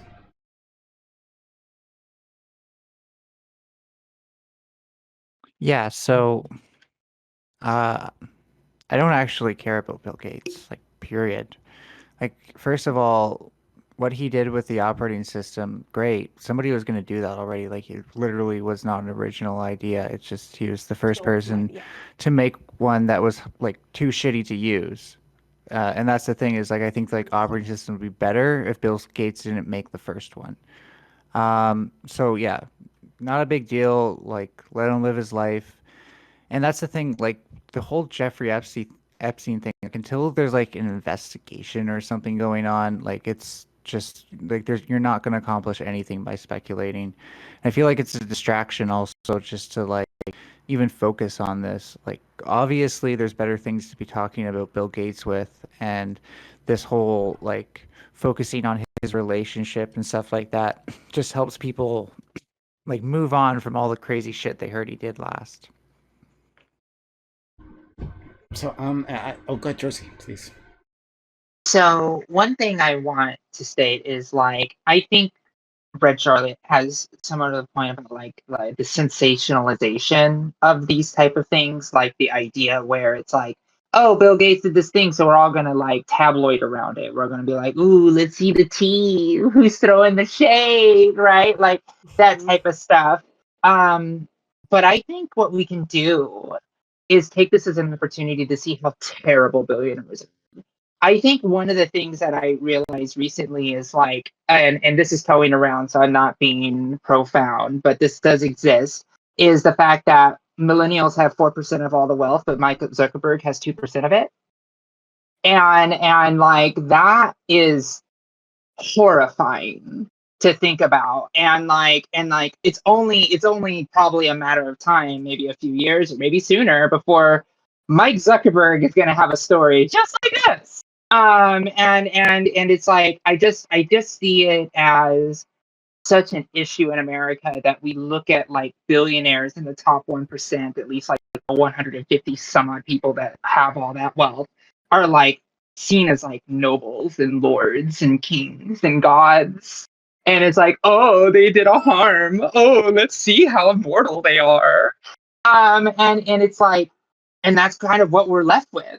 It's like we have this news cycle, we get to like sting them a little bit, hurt their pride, and then life moves on and they make even more money. Right. I was just looking at, there's a website that says Bill Gates' wealth right now. It's $115 billion. I'm just annoyed by that, by what that number means. And Mike Zuckerberg isn't even that far behind anymore. So it's like, this is just a greater point that I'm making. I think I'm making more of a meta point than an actual point, but I do think that we should like think about it. Go ahead, Rox. Yeah, there's definitely this weird thing where when billionaires do billionaire shit that's sort of like integral to their being. We don't really pay much attention to it because that's just sort of what we expect of them. And really deep down, like a lot of people they kind of like it like that. You know, they like the hierarchy of sort of like unfettered capitalism. But when they do things like when they like divorce their wives or when they engage in like sexual misconduct, that's like that's like actual like deviant behavior. Sexual misconduct obviously is deviant, but anyway, it's that it breaks the norm of what we expected them. So that's why we fixate on it. But we're less inclined to fixate on the things that like we really should be fixating on, but we just sort of like culturally expected them as billionaires. Yeah. So, no, go ahead, please. So this, yeah, it's one of those things where it's like we all know billionaires suck. The goal should be to convince everyone in society that billionaires are not okay, and they're not just like something that that exist, and like them or hate them, they're just gonna be here, right?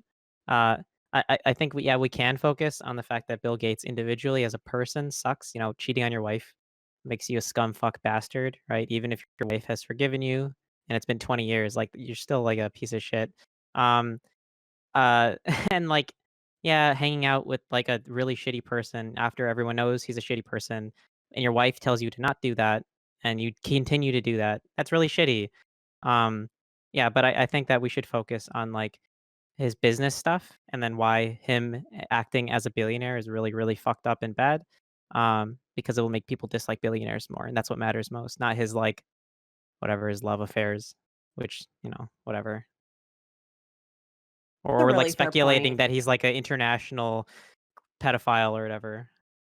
Yeah, because like the more horrific things that he has done, and I think that's probably like more harmful to society as a whole, is like business dealings and the fact that as a billionaire he is more or less like hoarding resources and wealth and prevent like that is so much capital and money that could go towards literally anything else that would help society as a whole, and would strengthen our economy, that could lift people up out of poverty, like, and the fact that one person just has amassed that amount of wealth is horrifying, um and should not be a thing. And I agree with Red Charlotte in that, like, I hope maybe this will be an opportunity less so to focus on like, oh, he's bad because like he cheated on his wife, and more like, hey, maybe instead of deifying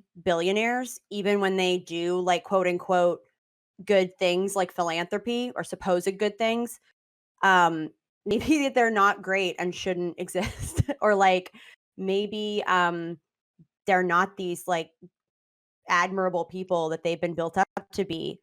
So we should pass a wealth tax. Yeah.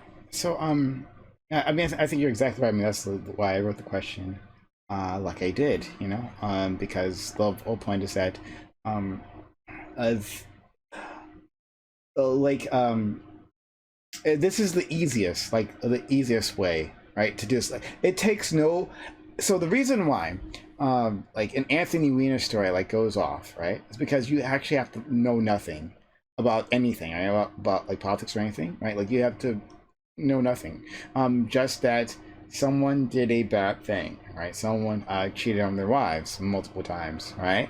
And that's a scandal. He had a funny name, right? Like when I hear my like non-political friends talk about these things and they bring that up with me, it's like, oh, hey, what's going on with this, right? I'm like, it just impresses me because this is the thing. Like I'll bring up with you like actual fucking issues, right? Like, and you don't want to hear it, but this is the thing. Like, oh yeah, what's going on here? Like, what's going on with this Wiener character, right?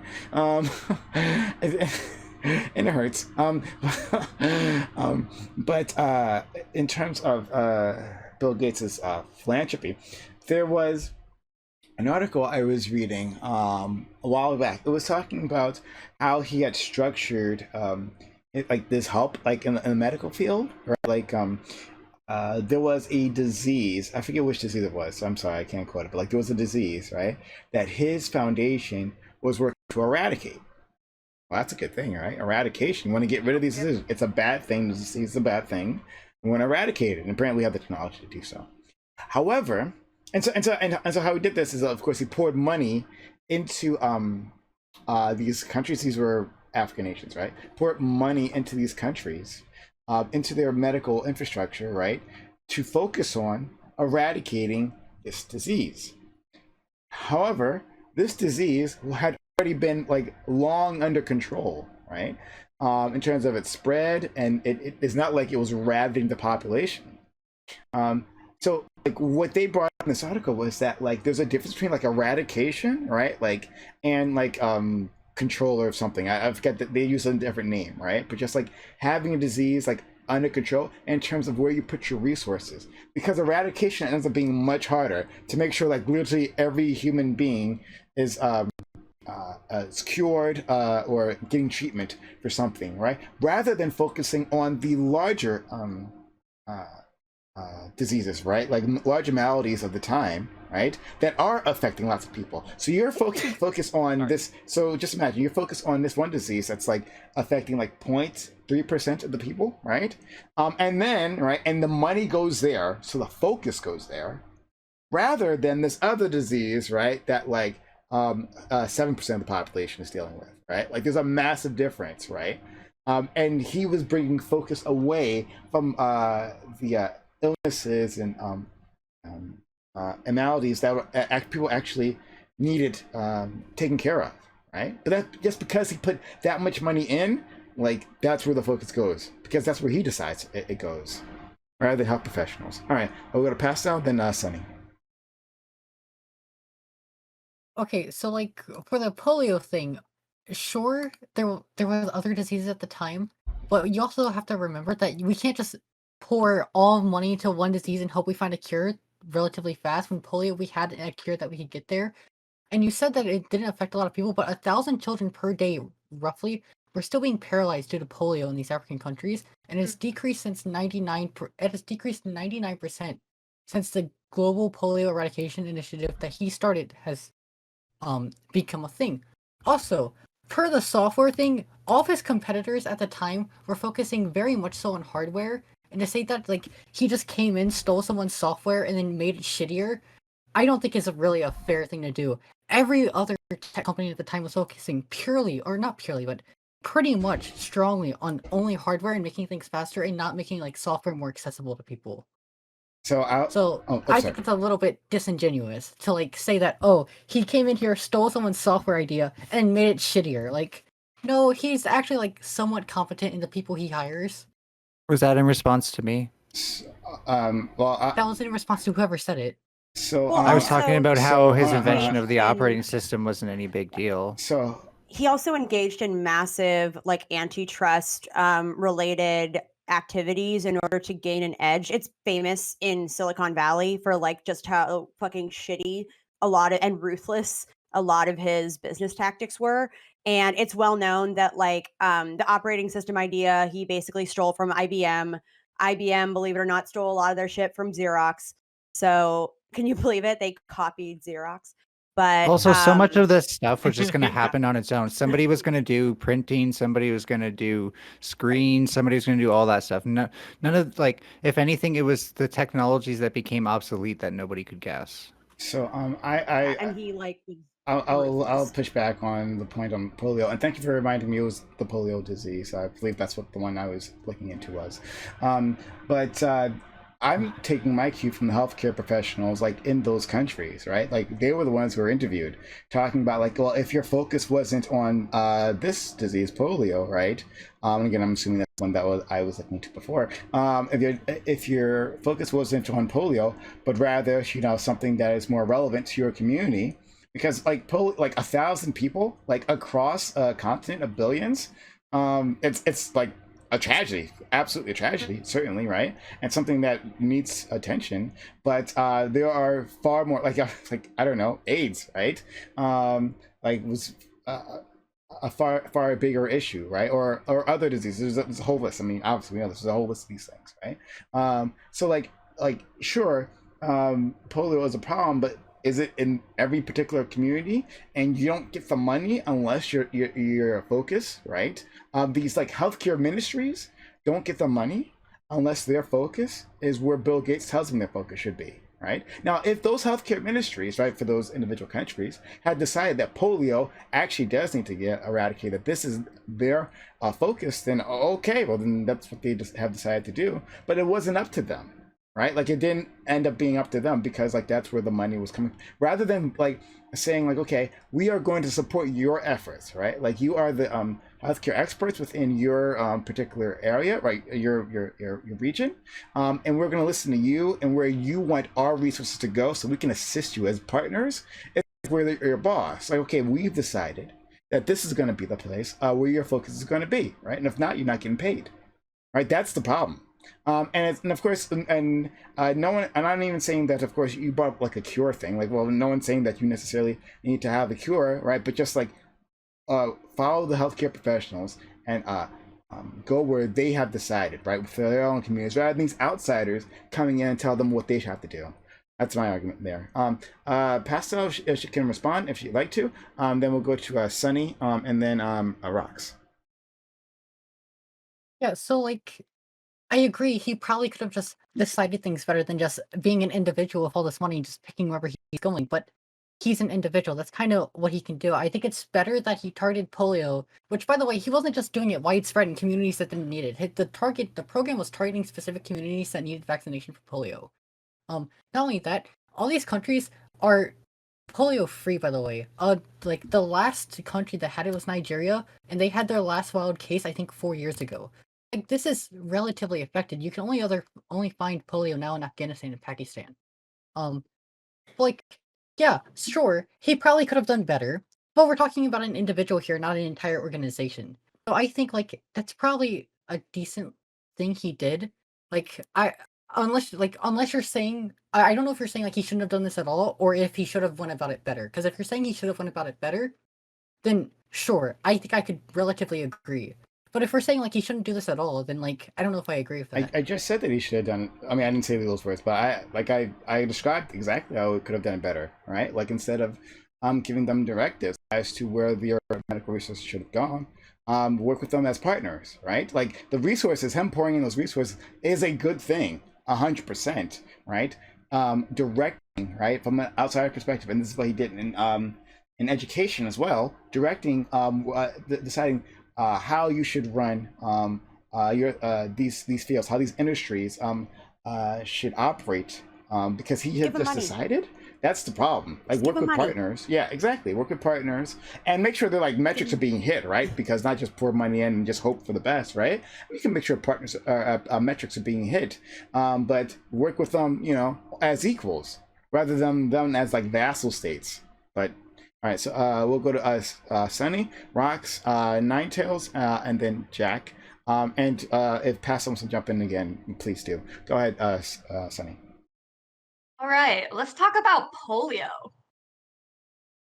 So I agree with Pastel on the point that I think the Bill and Melinda Gates Foundation seeking the goal of eradication of polio is good. And that well, okay. There's a lot to say on this because I feel like things were a bit misconstrued with how important it was to get polio eradicated. And, you know, we're almost there. At the time that the foundation was putting this money into Africa to get people vaccinated, it was already eradicated in North America. So that's why they were trying to spread it globally, which they were also able to do since the polio vaccine wasn't patented. It was much easier to get that vaccine spread out to the world. And that the issue with polio and why it was so severe, why it was so important to get them vaccinated, possibly like so much so that it was prioritized over these countries' other like medical needs and healthcare needs, which, you know, Bill Gates shouldn't be a billionaire. I would rather give all of his money to healthcare, like so that people can get properly treated. I'm not saying that he hasn't done enough. He can do much, much more. But I still think it was a good thing that was done pretty well to eradicate polio. Because the issue with polio, and this, I'm sure a lot of us are familiar with this stuff from like learning about COVID, but 70% of people who get it show no symptoms, none whatsoever. However, 0.5% of people who get it travels to their nervous system, and within a couple hours to a couple days, they become paralyzed. So that's where we see the iron lung come from. You know, that scary looking machine that they had kids in back in the 50s that literally breathed for them because they lost the ability to move their diaphragm up and down and breathe for themselves. And that there are still people, a very small amount of people today, who have to live in iron lungs. And now they're like elderly people because they still don't have that capability. So it's if you were the unlucky person, and it was much more common in children to get this, it was something like, I don't know, like 3 of 15, no, excuse me, 2 to 5% of children would get that. It was severe. That's why we see a lot of the effects of polio from that time were affecting children. They were like the people who needed these iron lungs. If you got that nasty effect of it, the 0.5% chance, you're never coming back from that. You know, there's a great chance that you will fully recover from polio, but if you are that 0.5% chance, that's it. You're paralyzed. So this was an incredibly important thing to get vaccines out there because of how invisible it was and how there was such a severe chance of just ruining lives, of completely paralyzing people and killing them often. So like that's why it was prioritized over a lot of things that should have been given just as much attention. Like, okay, Bill Gates, polio's almost eradicated. How about you move on to another one now? How about we work on like malaria, or like let's work on something else now, you know? Like where's that effort for things that we have other vaccinations for? Where's that effort for the COVID vaccine? You know, like let's get mad about that. But the eradication of polio was just a net good for everybody. Oh, and Rox also was speaking about this earlier, so I'm excited to hear what they have to say. Well, let's go to Rox, Ninetales, and Jack. Okay, so I agree that less cases of polio is good. The issue is even the way that he went about it was really, really, really inefficient. So if you imagine 2 areas that have polio, one has polio at a very, very high rate, one has polio at a very, very low rate. Mm-hmm. If your goal is to limit the number of total polio cases as possible, you want to direct resources into the region with really, really high rates, because it's really, really easy in terms of resource usage to bring the total number of polio cases down. If your goal is eradication, though, you want to direct resources into the area with a very, very low rate, because it's very, very easy to go from like a very low rate to no polio whatsoever. And because that was Bill Gates's goal, that's what happened. So resources for combating polio, it was directed into areas with a very, very low rate, as opposed to areas with high rates of polio. And that's bad, because it means that like we couldn't have limited polio as much as we possibly could. It's a really, really, really inefficient way to combat polio. And like and this happened because Bill Gates was personally fixated on the idea of eradication. It's not a decision that should have been left up to an individual, because an individual is capable of making like silly mistakes like that. He should have been taxed to fucking hell, and then a government organization like that could have managed dealing polio a lot better. That's what happened. What he did was, strictly speaking, good, but it was done at the expense of like a much better solution that could have been in terms of specifically addressing polio. Let's go to Ninetales, Jack, and then Pastel. Yeah. Wow, I'm having terrible troubles. Like, I'm a pot smoker, so I do it to myself, but it's just one of those things, I guess. Some days worse than others. But yeah, so with the private sector thing, there's a reason that like rich people do this, and I think like they want to help, but they also feel incredibly entitled to helping. and that creates these situations where they don't ask like actual experts in that area what is needed. And to like add to the point of like what Bill Gates's like vaccine program did, another thing that I read as part of like way back when COVID was a subject for something else, and I was reading a journal that talked about like failed practices. Uh, it when Bill Gates did that, it took away the resources to give people like other sorts of vaccines too. So like obviously it takes nurses, but you can kind of pay for those. But it also takes space of two kinds: the space to actually give out the vaccine and the space to store it, which can get complicated. And it also just you can't. It's generally impossible to actually bring everybody to a place to get vaccinated if they're not mandatory. I'm sure polio is a good exception, but I feel like he targeted polio because it was the thing that everyone knows is bad to begin with. If he targeted like something that like the local mosquitoes or like some virus that the local mosquitoes spreading that nobody else in the world is going to get, I don't think that would be as appealing to him. And I think and that bothers me because that Isn't means that like the only like the famous viruses, quote unquote, will get attention from these sort of people. isn't the Bill and Melinda Gates one of the largest distributors of mosquito nets in Africa? That was just a random example, though. Oh, okay. It is, I think.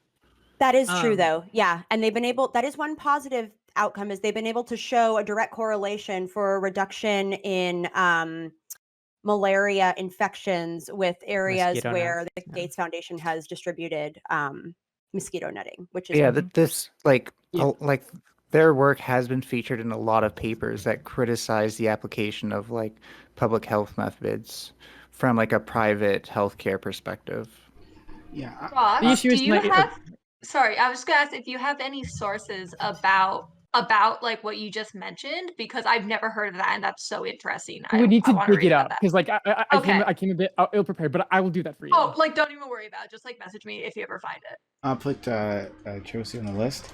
Yeah, and I'll say like yeah, to be clear that they do like a lot of good work. Like it's very important. They do a lot of good work. But and also like Yeah, and but maybe the world. sorry, and just Oh, and I just want to say that the world is better with them, but it would be better if the state did what they did instead. yeah, and also just like maybe we should move away. And I use this language too of saying like he individually because it is like an organization, right? So there's more than one person involved in these decision making processes. I think it's better to have a state actor do it though. But all right, a democratically elected state actor. I'm sure. Let's go to Jack Pastel and Josie. Yeah. Well, and so one of the things, in addition to what other people have been saying, is that um, the way that this money gets used isn't just to benefit, like it's not purely philanthropic. It's to get power in places where then the Gates Foundation can essentially act and accrue more influence in world politics. So, for example, a significant amount of money comes like from the Gates Foundation and goes to the WHO, which allows them to then have a larger say in global policy when it comes to health and stuff like that. So on top of that, like that then means that the Gates Foundation can then dictate certain areas of policy with much greater ease. One of those being that, for example, in the United States, we or the one of the ways polio is vaccinated is like through oral pills. That is one of the ways that it can be vaccinated. That's great for like first world countries. It's great for like the US, for example. It's not so great in places where plumbing isn't very good. The sanitation isn't very good because that vaccine method can pass through the intestines and wind up in sewage and then infect more people. So it winds up being this problem where people who live in places with poor sanitation wind up getting more polio. And I, this is largely because in those places, the Bill and Melinda Gates Foundation put $1 billion into oral polio vaccination rather than money into other forms of vaccination.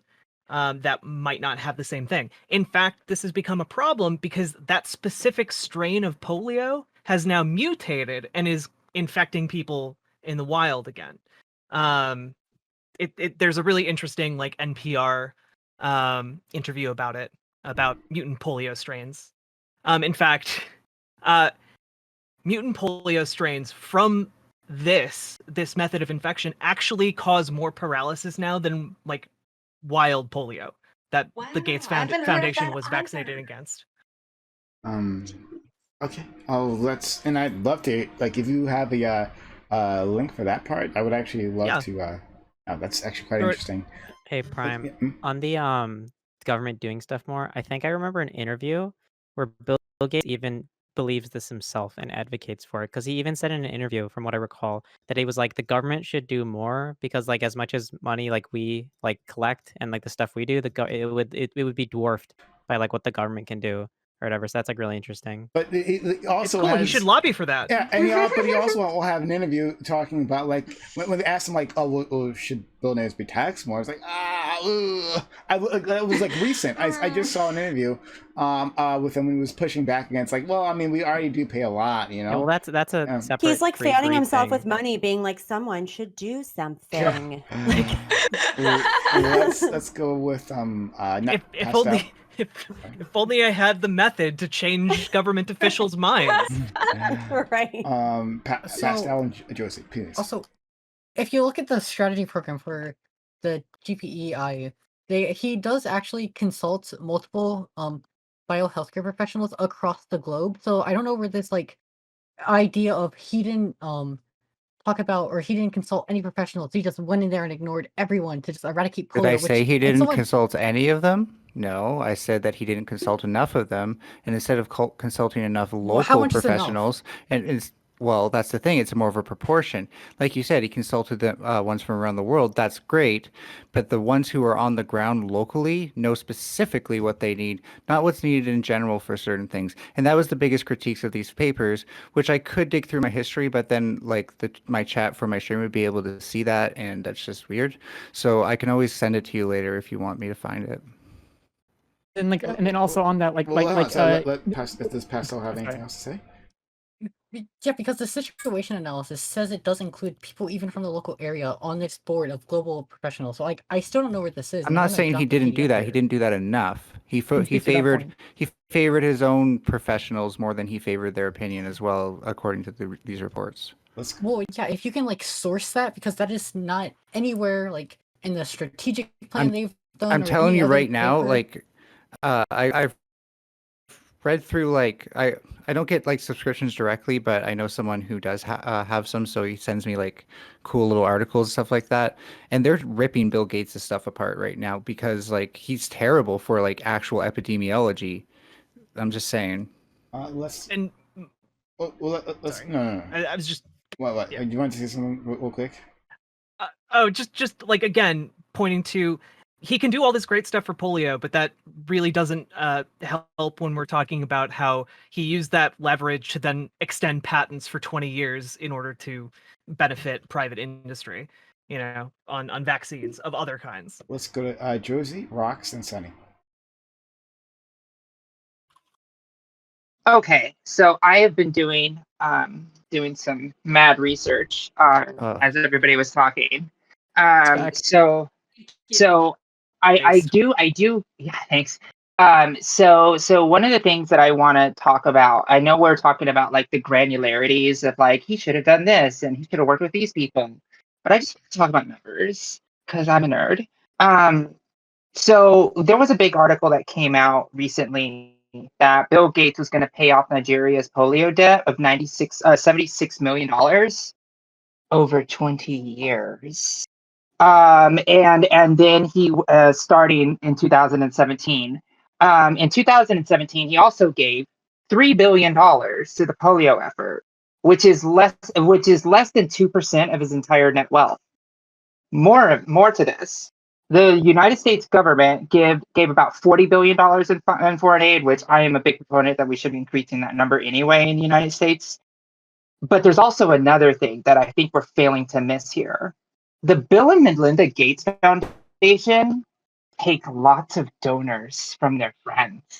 This isn't Bill Gates opening up his wallet and being like, here you go, here you go, here you go. No, he is raising money through a foundation that he has a bunch of powerful friends that also donate to this foundation. So he can gain a lot of interest. So he can pay a $76 million debt to Nigeria over 20 years. Okay. The way that these foundations work, I call them charity clouds, right? And I came up with this analogy a long time ago in college, but think of a foundation that's kind of like this little charity cloud that kind of floats around the world and it just rains down money, right? But that charity cloud doesn't rain down the principal value of that charity cloud. So what they're doing is they're raining down wealth based on interest from a bunch of rich people. We're talking about Bill Gates. We're talking about oh my gosh, what's his best friend? I can't think of his name right now. Guy who's in charge of the real estate mogul. Fox.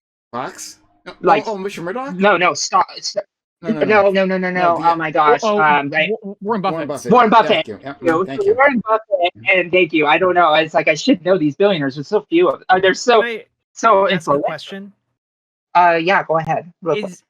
I don't know if the Bill and Melinda Gates Foundation has this, but like, is it a like, if you donate to this, do you get to write that off on your taxes? Is essentially because it's a nonprofit. Okay. Yeah. Okay. So they're basically just using it to.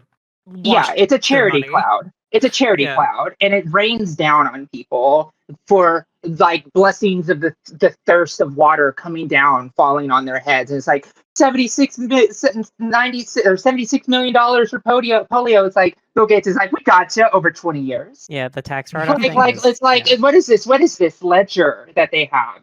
So we could talk about like the granularities of like how they should be doing things and how they should operate with government systems, but we're talking about pennies to them, and that's the real problem.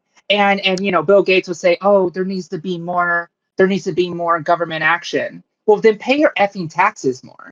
Like, stop trying to use these foundations as your tax haven and your tax shelter and actually give money to the government.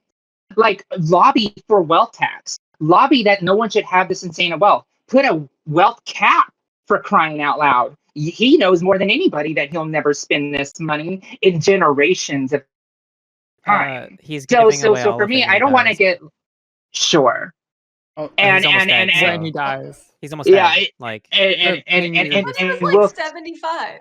I just don't trust. I will see that money go into the hands of the people when he's dead, then, because I don't even believe that's going to happen. So I'm just going to say that this entire topic in going into the granularities of like how they should spend this money, we got to look that this is pennies from heaven. That's all they are, and they're worthless for a lot of countries and do more harm than good for a rich person's tax write-off. And that's what I think I'm kind of done with this topic, but because I just did a lot of research. But yeah, that's my point. Oh, so we'll go to Rock, Sunny, and Jack. However, I just want Red Charlotte.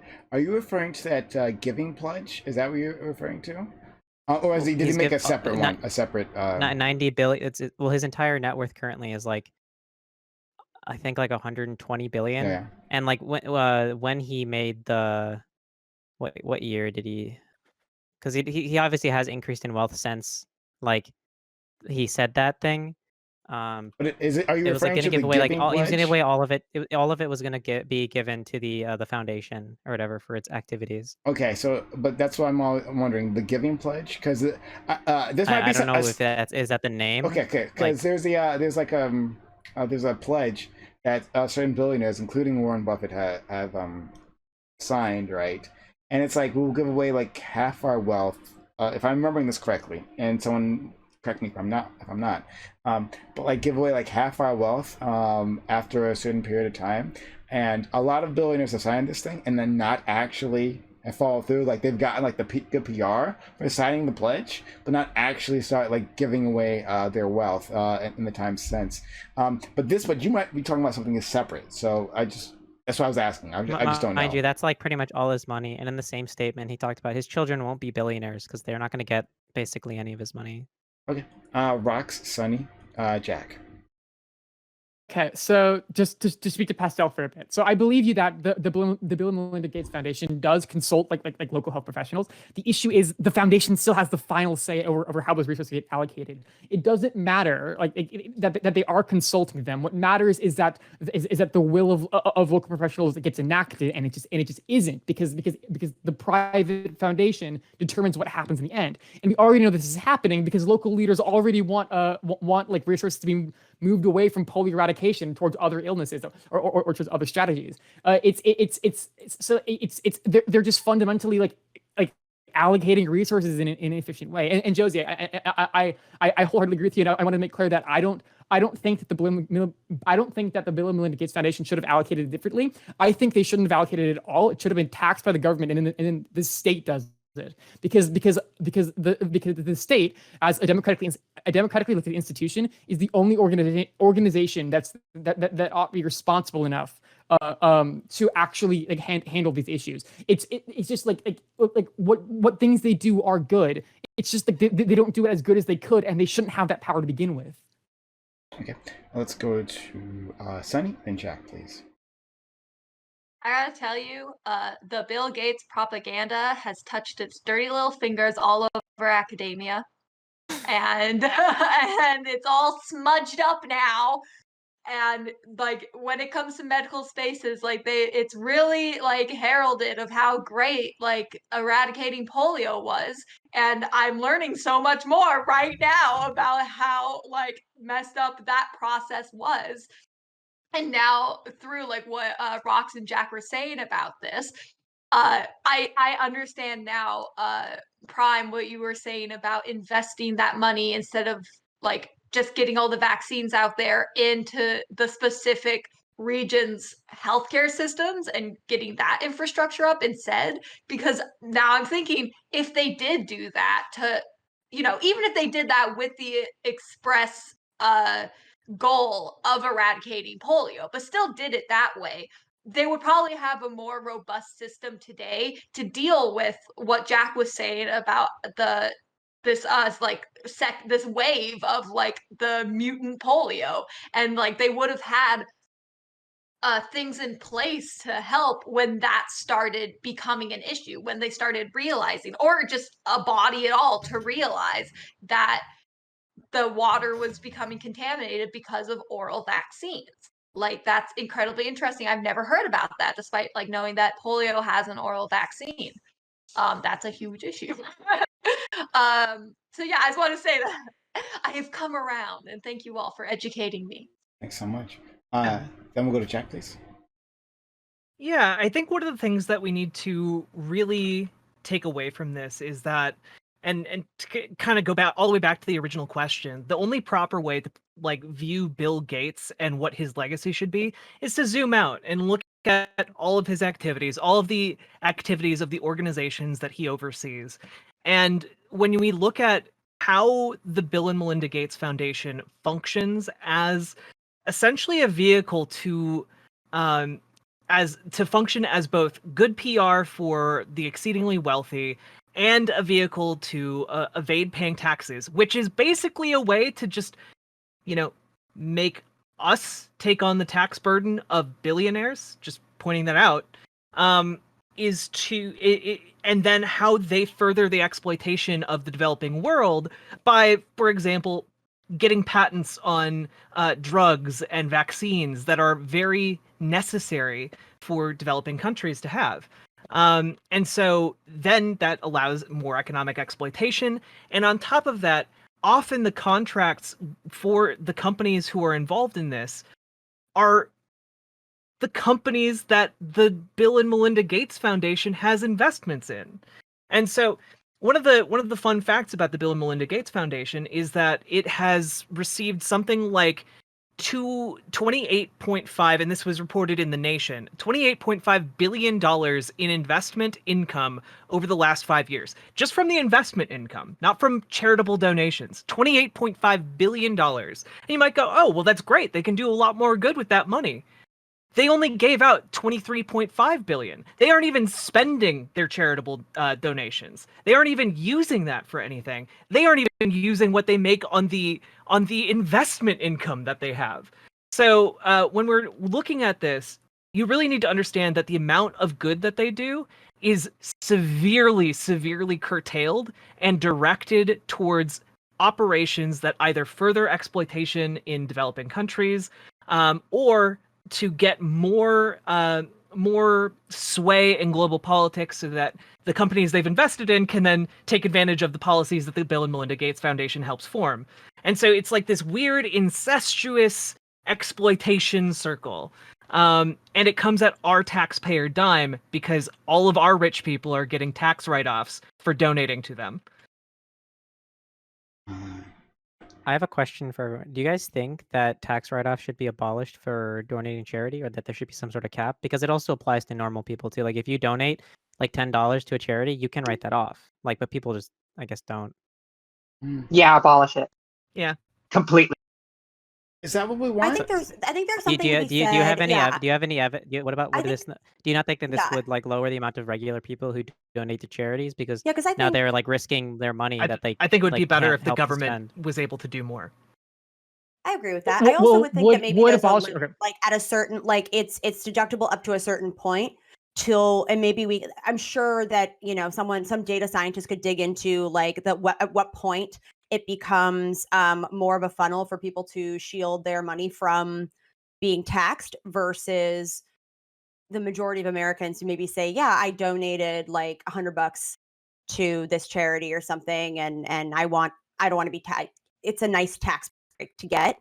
Then again, like I say that, but I also would be interested to maybe there's some more research that can be done on just how much the tax incentive drives behavior and incentivizes people to donate in the first place. Because if it doesn't really have an impact on whether or not people are going to donate, then yeah, there's no point in providing the tax break. So I'd be interested to learn that.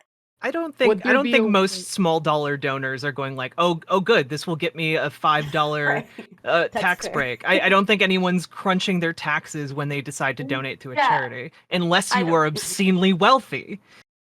I there be did a when way to, I like donated like $100, furniture, like because that gave me a significant break, because I donated a shit ton of furniture to Goodwill, and you can itemize it, but like that's its own thing. Sorry. Yeah.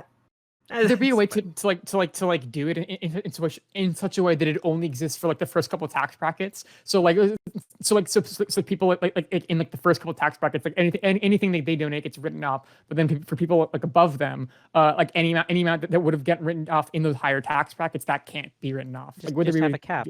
Just cap, have like okay. anything per year donated amount this is not tax deductible. It's easy. So like someone can't like donate $1 million. And now you can like write all that off. It's just you can only write off like, I don't know, like $5,000 off of that. Like that's it, or whatever. Do we want It that? seems like an easy solution, because there are some things there, like until we reach a future where we can like where the government is investing in like every niche thing ever, which it should. There are always going to be like niche things. For example, you guys remember the fucking ice bucket challenge, right? Yeah. Like what was the Oh, wow, ALS? ALS. ALS. Yeah. Even though ALS is a super niche problem for a super small amount of people, no governments like were ever talking about like funding ALS research. Like super niche things like this, especially even for non-medical stuff. Maybe like they could if Bill tiny. Gates paid his taxes. I just want everyone to know here, like taxing rich people is good. Taxing rich people won't pay for everything. Like we have to Taxing tax middle class everyone, too. by the way. Like if you want to get into like social democracy memes, like Don't you go can't into just tax rich people. Like, we're not trying to say taxing rich people is going to solve everything. That's steel manning us. I'm not going to fall for that. No. So it's like that's one piece of the puzzle, because also Yeah. it's equally as important to close certain loopholes, so that, you know, even when we say, oh, we'll tax the rich, we don't want to just make it so that they can be like, okay, then I'll move my money here. And then like He's all of a not sudden, it's like rich it doesn't anymore. matter. Yeah. So No, that's not what I'm individuals is saying. one It's thing, like they but don't also, have like, the corporations. resources to fund everything we want. Like Yeah, But there's did not most enough of the rich people who to. donated to the ALS challenge, would they not have donated if they didn't get tax breaks? That's a good Well, question. Do you have That is- evidence that they like? Let me see.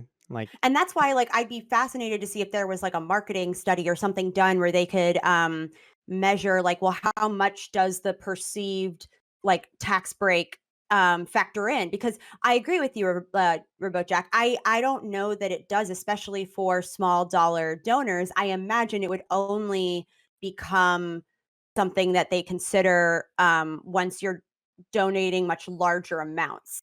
Then it's all of a sudden like, oh, now I'll get a tax break. This is, added incentive for me, versus if someone's chipping in like $5, $20, I doubt that factors into their I can't decision. imagine that like the loss, that the loss, like tax revenue, for small dollar donors is anything other than marginal. And in that case, if it's like comparatively like able to just like, who cares? Like, I think there's a slim benefit to like encouraging people to like be more charitable, like in general. So like, as long as we're not like losing like a significant chunk of like potential tax revenue, I think like that in of itself like would be like an okay thing to like have some encouragement for. So okay. So I have Go ahead, Josie. I have some numbers. So Those are I good. am looking. Yeah, of course I have numbers. So I'm looking at the things stuff right here. So Americans in 2009 gave $449 billion in 2009. 19. Sorry, this is 19 numbers.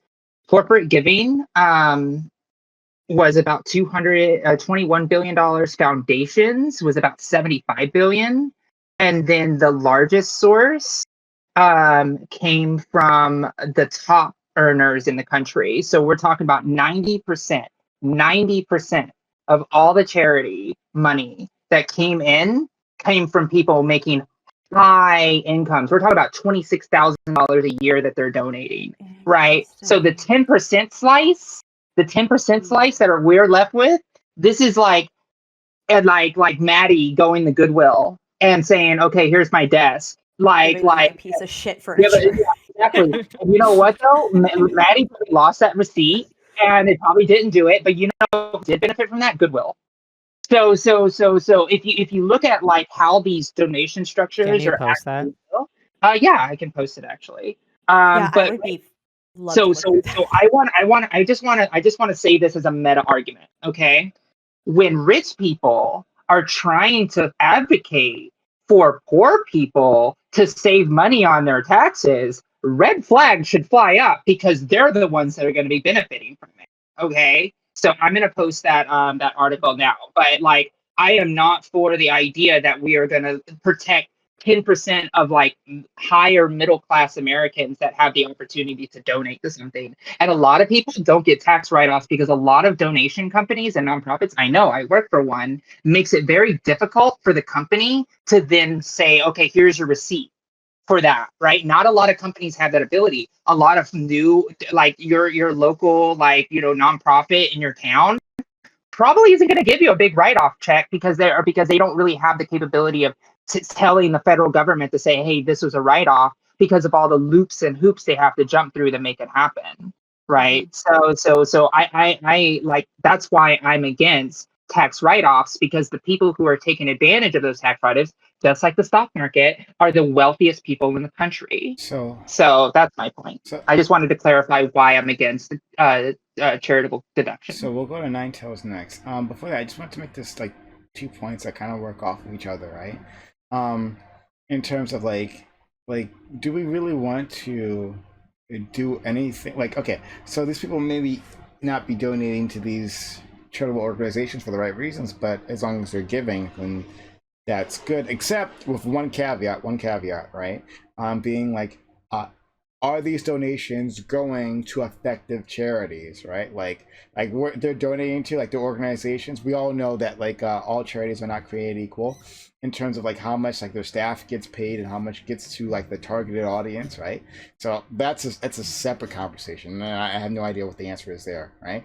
But let's assume that all charities are 100% just for a moment, right? Like they're doing all of them are doing their best, and so like I wouldn't want to do anything to discourage that, even if these rich individuals are getting a benefit.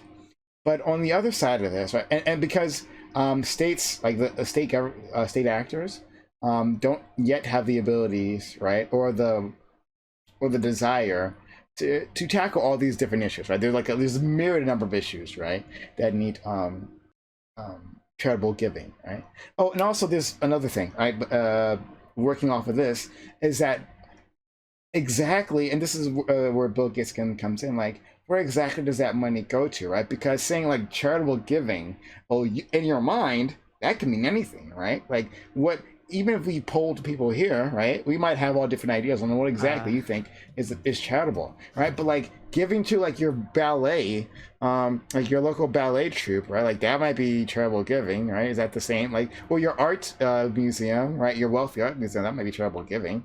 Is that what we talking about charitable? That's not what I'm talking about when I think charitable giving. So that's another thing, right? But on the other side, I think Charlotte made like a really good point about, like, you know, if you just tax all the billionaires, even like 100%, doesn't necessarily mean you will.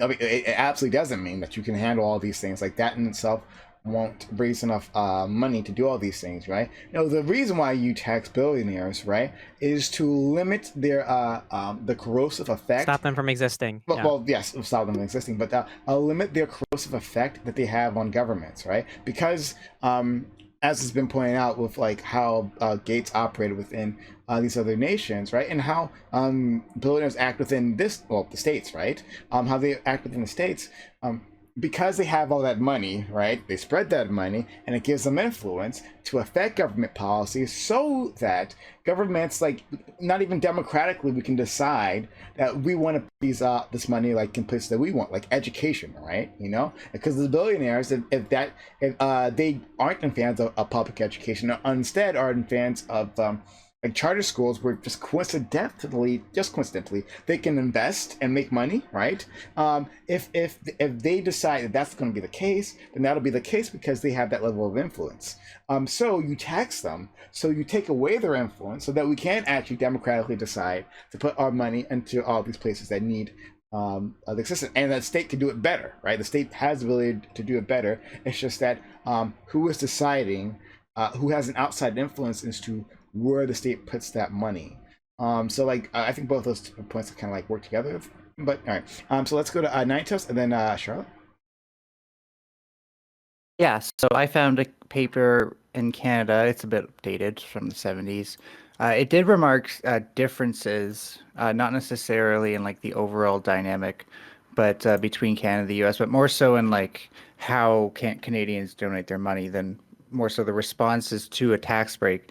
It said it came to the conclusion that the 1971 tax reform that changed this, which got rid of a lot of the tax incentive and supposedly replaced it with a $100 refund. Didn't really have time to go through the entire thing. I sped read it. It seems they were able to find a decrease in tax revenue, in donation revenue from that. And so it did go down, and they actually suggested, what was that approach called again? Darn it, now I gotta go back to that page, but I got it right here.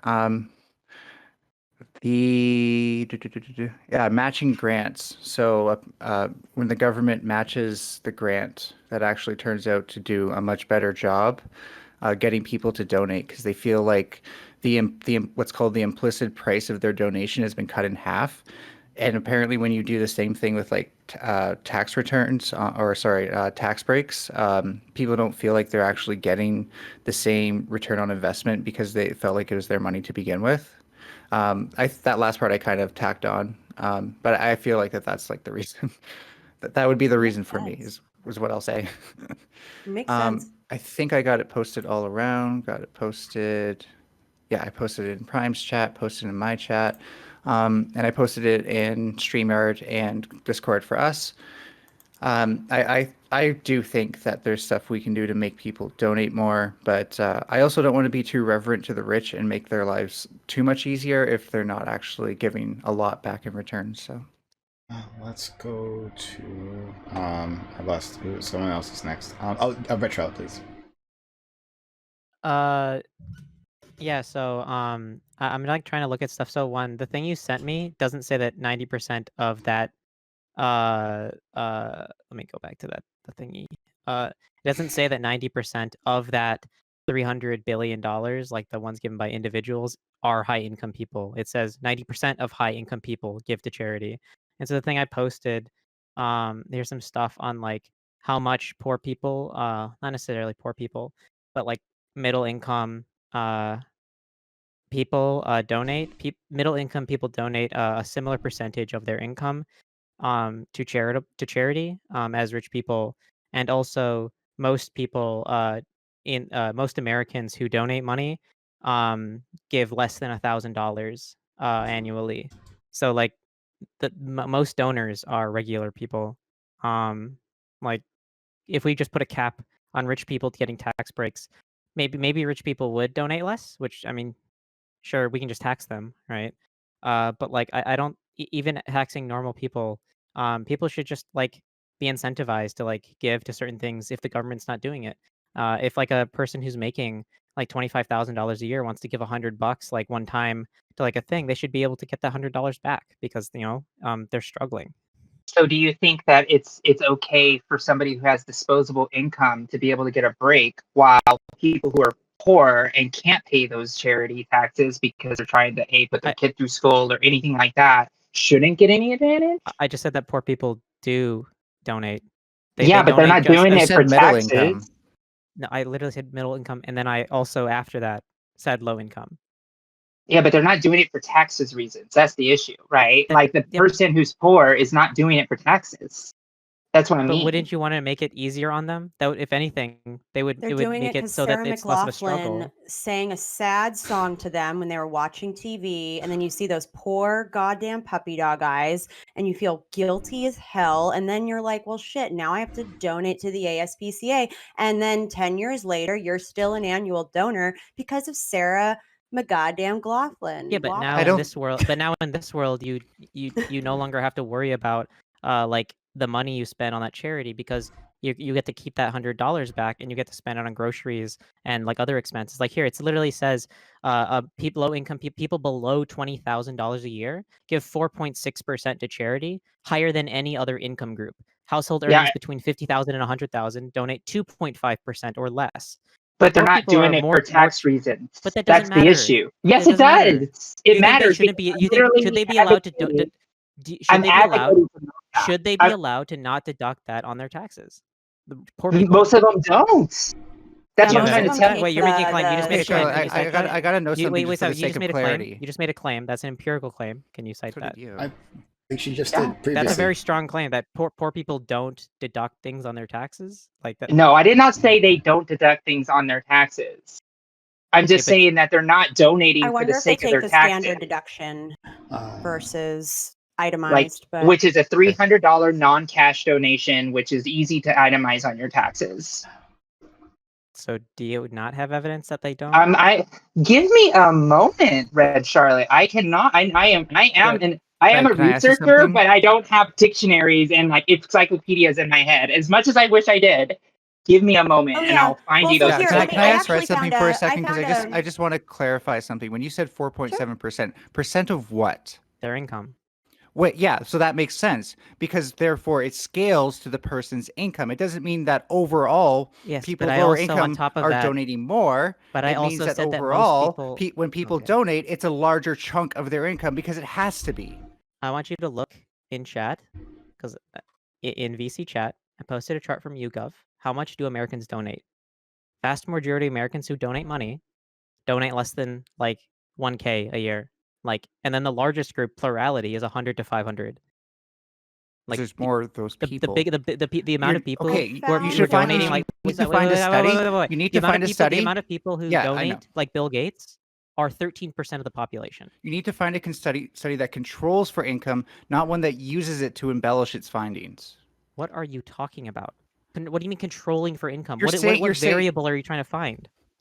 You're saying that poor people donate more, yes, because As they a are percent they of their have- income. It's a And on percent of their top of income, that, that's true. and on Yeah. top of that, here's the chart. How much do Americans donate? On average, how much money, if any, do you donate to charity annually, broken down like by amount? Do you think that rich people are the ones donating Okay, does like that control for $100? income? Because I'm waiting for something that actually tells me that poor people make middle income people donate more in general, like net income. I've heard that study before, and and again, I'll search for a source as well, because I agree. I want to make sure that like our arguments are grounded in reality. But what I found here, and I'll share the link, is that for most Americans, and that spans, most Americans who are middle class or like more poverty class, they more than likely, most people overwhelmingly elect the standard standard deduction versus itemizing and deducting, act like each individual charitable amount. And I think a lot of that is because, like, especially for this year, up to $300 of charitable contributions can be deducted without itemizing. So I think for most people, especially those who are impoverished, if they donated less than $300, there's really no reason I found for it. them to itemize without just taking the standard deduction. People who make 0 to 20,000, 4% of them will claim it as a deduction, but 20,000 to 50,000, 15%, and then 50,000 to 100,000, half of them. Like, that's like 50 to 100. That's like middle income for families. Like, that's half, like, of them. That's a substantial amount of people. Claim. So you found something that finds what percentage of This income? wasn't for you. This was for Oh, Josie. As in, like, do poor people deduct things from their taxes? Really, really, really poor people mostly don't. But, like, lower income and middle income people do. And obviously rich people, because rich people are rich people, will deduct anything they possibly can. It's like 90% for rich people. Yeah. And they have great accountants, presumably. Yeah, they pay people to do it for them. Yeah. We use TurboTax, us people. Hell yeah, TurboTax. Yeah, fuck TurboTax. Hell You know, yeah. Also fuck TurboTax, but like, they're the reason we Fuck don't have them, but also automatic good- taxes. Yeah. right. Also, well, it works in their best interest that things are kept complicated, so that idiots like us can just be like, just tell me what I owe, or like tell me how much I get. The government, we know how much you owe. If you get it wrong, Right. we'll put you in jail. Yeah. It's such an awful game. It's just like so cruel. They're like, okay, here's a fun game. You tell us, but like, don't be wrong. In Like a math Sweden, it's puzzle, just but like, you- here's but you go to how much you jail. owe. Like, I pay do it. want to say this before we come off of the topic. I'm like, in looking for donation amount per household control for income, I'm finding a lot of things that do say when governments contribute to a cause, it also spurs other people to contribute to that cause. So I find that very interesting. Just something y'all may want to note. Well, let's go to Jack. I think you had your hand up previously, Jack. Oh yeah, just one of the things that we know is that the higher the tax rate for the wealthy, actually the more money gets donated to charity. So if we wanted to maximize how much money gets sent to charity, if we throw out all the arguments from earlier about how nonprofits can be abused by the wealthy, if we really want to up how much money our country gives as a whole, I mean, we could just tax the wealthy more, and then they'd have to give more money to nonprofits to avoid taxes, which, by the way, is what happened in like the 1970s. We had a much higher tax rate, and we had a much higher donation rate from the rich as a result. Raise taxes. It's just good. Just raise them. Yeah. I'm in favor of taxing the wealthy. Yeah. Oh, okay. We should have classes in all K through 12 that tell kids that taxes are good and taxing regular people is also good. Because Americans, opposed to like Northern Europeans, are like, oh, you're gonna raise taxes. It's always, even like Biden, like he has to always like hammer home. It's only people who make over 400,000. It's only people who make over 400,000. If you look at polls, it's like, oh, would you want taxes raised on people who make like under 400,000? People are like, ew, no. I'm like, okay, So it's like, what if you didn't have to pay a single copay anymore? Like, what if you didn't have to pay free like healthcare? Right. That's what I mean. When people are like, I don't want to pay more taxes. I'm like, what if you paid more taxes, but also all that shit that you like have been either putting off getting care for or like have to pay stupid fees for? What if you like didn't have to do that? Because all that really should matter is how much money is in your pocket at the end of the day and your quality of life. Yeah. You dummies. Yeah. The way I explain it to people is you pay $400 a month. This is a hypothetical. You pay like $300 a month for health insurance. In this hypothetical world where we just do it through taxes instead, you would be paying out of pocket if we broke down your taxes by things it goes to. You'd be paying like $200 extra in taxes, but you're spending less money overall. because like you don't have to do it privately. It's like, what if you just had more money in your pocket at the end of the month? Yeah. Like, doesn't that sound neat? I think that civics class that Wait, may but be wait, but then you made the argument that the government isn't doing enough for specific issues.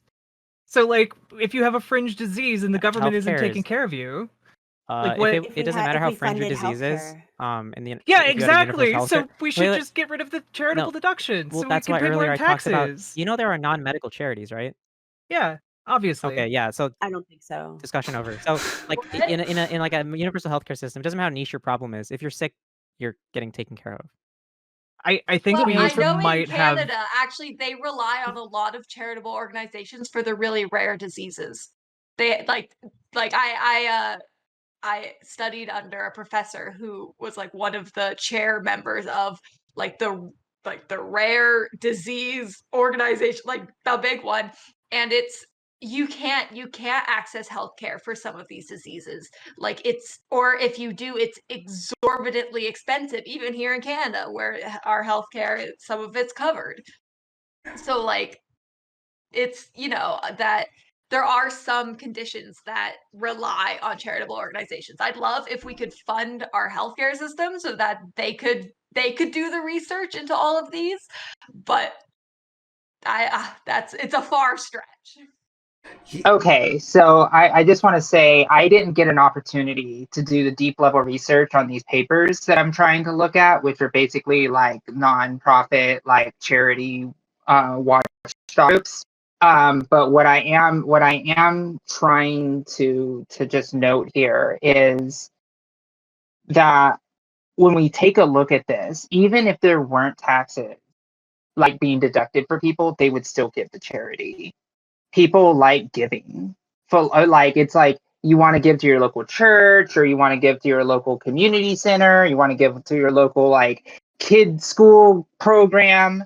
Like those things like don't have to tax deductible things. Like you're not donating to the PTA for a tax write-off, right? You're donating to PTA so you can have better school for your children. So I think that there's too much emphasis being placed on the tax write-off part of this than the actual like reasons why people give. And I'll tell you that the reasons that rich people give a lot of times is a tax write-off. And yes, I am using my own assumptions here. I don't have data to support this. And you can always get a researcher by saying that. So I feel I will say I'm the only person here that has provided a lot of data. And the only person has been asked to deliver it. So I just want to go there too. I just provided like you 6 did? tables. Like I love that your argument, though, four, Red sorry, Charlotte, 4. is that the government can't do things, but it can do things if you know, they're funding the things that you want them to It fund. depends on what it is and where Yeah, in the context. There's a difference between healthcare and like research for things. Like the example that Charlotte used was the ALS Act, but like that was for research into it. That isn't like help providing for our it. government funds most of the medical research in our country. Yeah, you're right. Mm-hmm. All I'm saying is that there are a lot of things that the government could be doing if, you know, rich people just paid their also, taxes. mind you, like yes, poor people would continue to donate because poor people don't donate. Like when I mean poor, I mean 20,000 to 50,000 income, like the bottom of the income barrel, right? Like they will continue to donate because only like 4% of people in that group deduct it from their taxes. But when you get to the more people who make up the majority of the country, the like 50 to 100K for families, because the median income, I think, That's for not the families majority is, of the family country. You know that's not so if true. we want to look at like breakdown of the population by income, the majority of the population is 50,000 to 100,000. Is that the median? The median? Because that's pretty cool. I mean, Like that would be better than I 50% thought. of Americans are less than $40,000 a year. More than 50%. Yeah, the U.S. family median income in the United States is $63,000. So that's median. Yes, so median. I don't know if you guys know what median means. So if we have a Mike Zuckerberg, it brings up the median quite a bit. That's average. No, that's what I'm trying to tell you. That's the mean. No, median is not that. Drag up the mean, but not the median. The median is just the middle. Like it doesn't matter if it's you the rack middle. up No, the middle as in like if you order the number, it's the middle one. So it's like 1, 2, 4, 6, 9. 4 is the median there because it's the middle in that set. Yeah. If you rack up the 9, it wouldn't affect the median. That's fair. That's fair. But I will say that like most Americans are not most Americans are living paycheck to paycheck. This is not a new phenomenon. You can still live paycheck to paycheck while being middle income. That just means that people aren't making enough money overall. Yeah.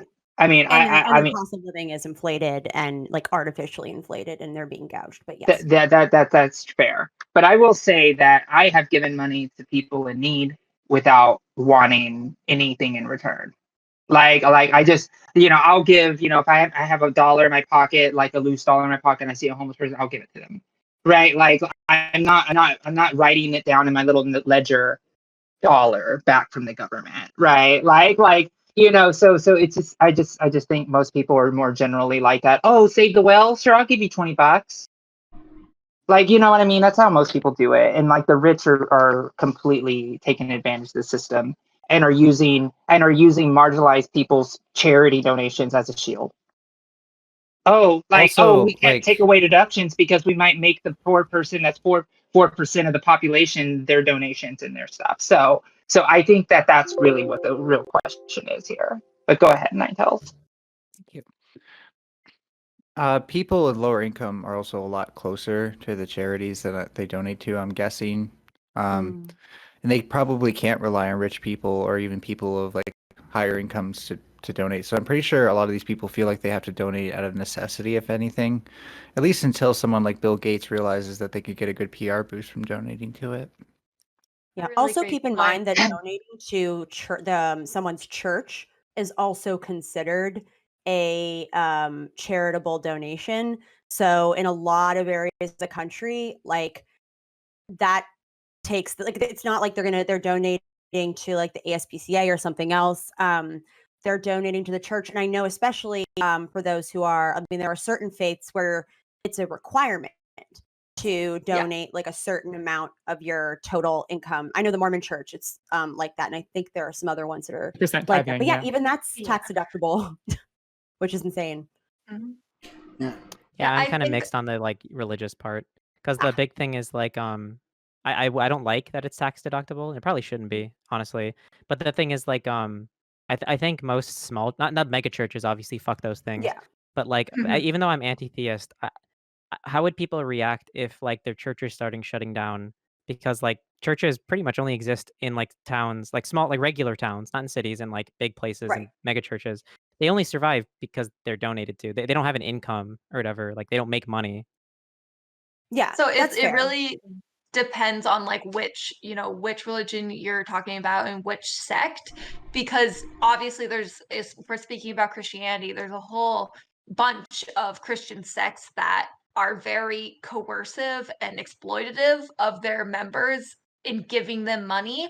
Like for example, like the ones who have like the mega churches, like televangelists, these kinds of people, but also a lot of fundamental groups in America also do the same thing of like this financial abuse of their members.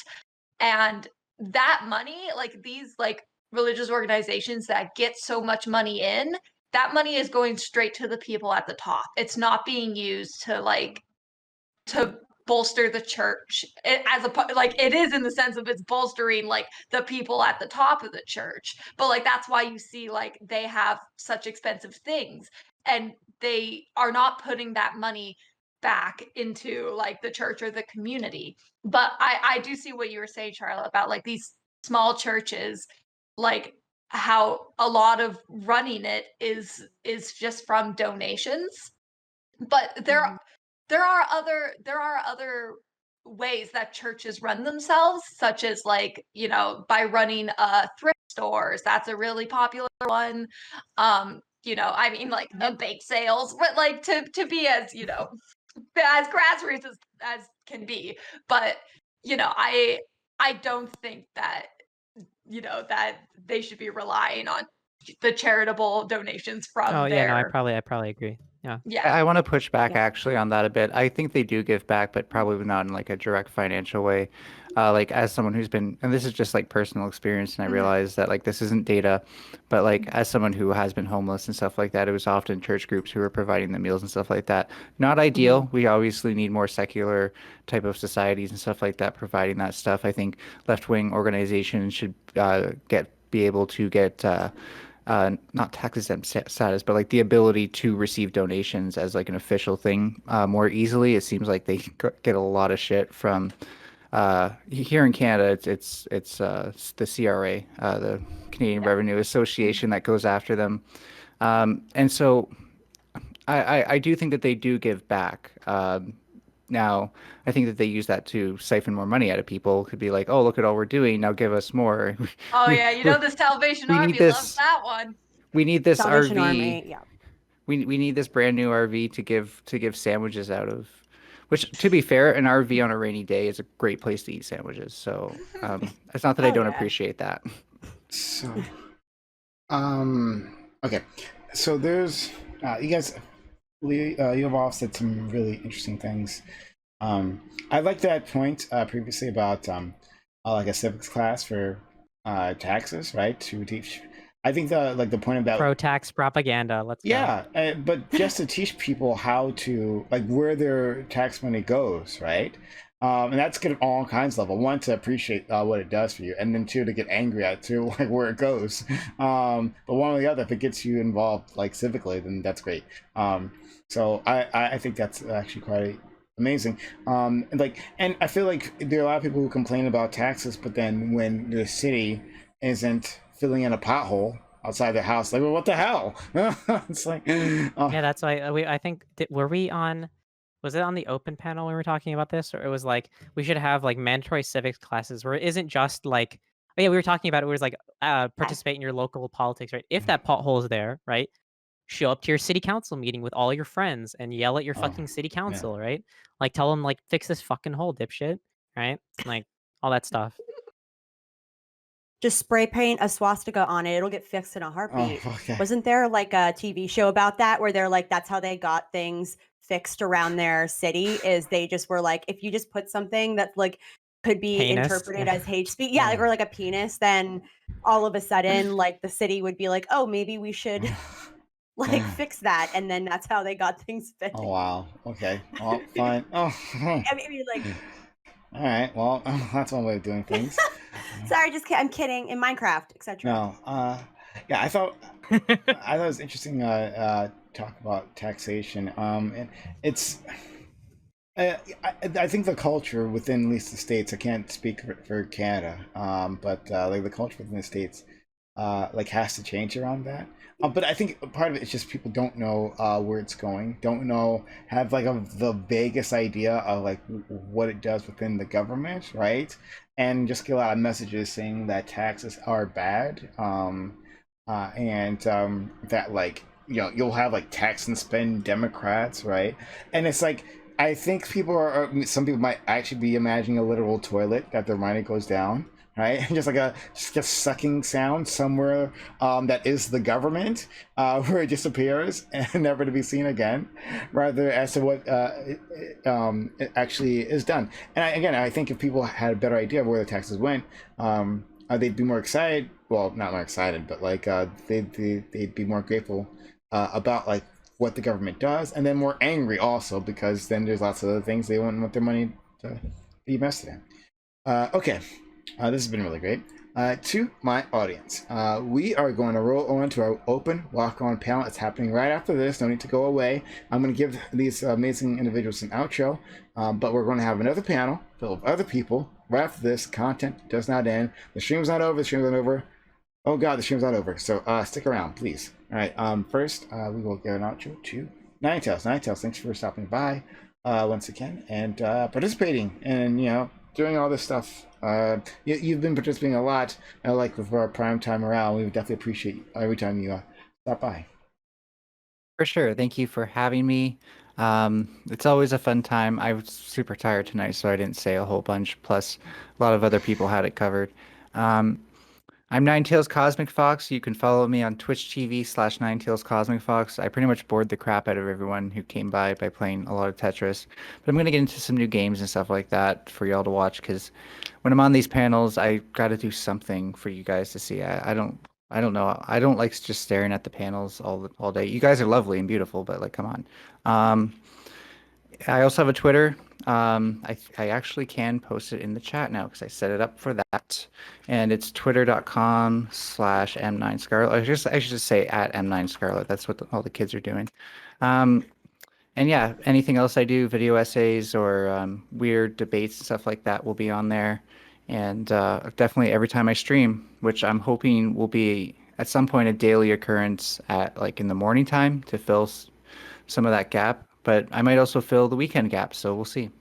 Yeah, I know you've been looking forward to this. I mean, you were saying like you were like rearranging your work schedule so that you can, first of all, be part of other people's streams, but then now do your own. So I see you working hard to actually make this happen. So yeah. Yeah, I'm trying to catch up actually, because it's one of those things where like every day you're expected to do so much, and then there's so much per week that you have to do, and I'm a little bit behind on my weekly stuff. So today I actually got ahead on that. Oh, okay, fantastic. Ninetails' link is in the chat. Next, Pastel Dallas. Pastel, thanks for stopping by and joining us. Yeah, it's no problem. I like to coming on this panel every time I'm invited. Like, it's pretty much a good time. I have a Twitter at pastel_Dallas. I actually am using it more.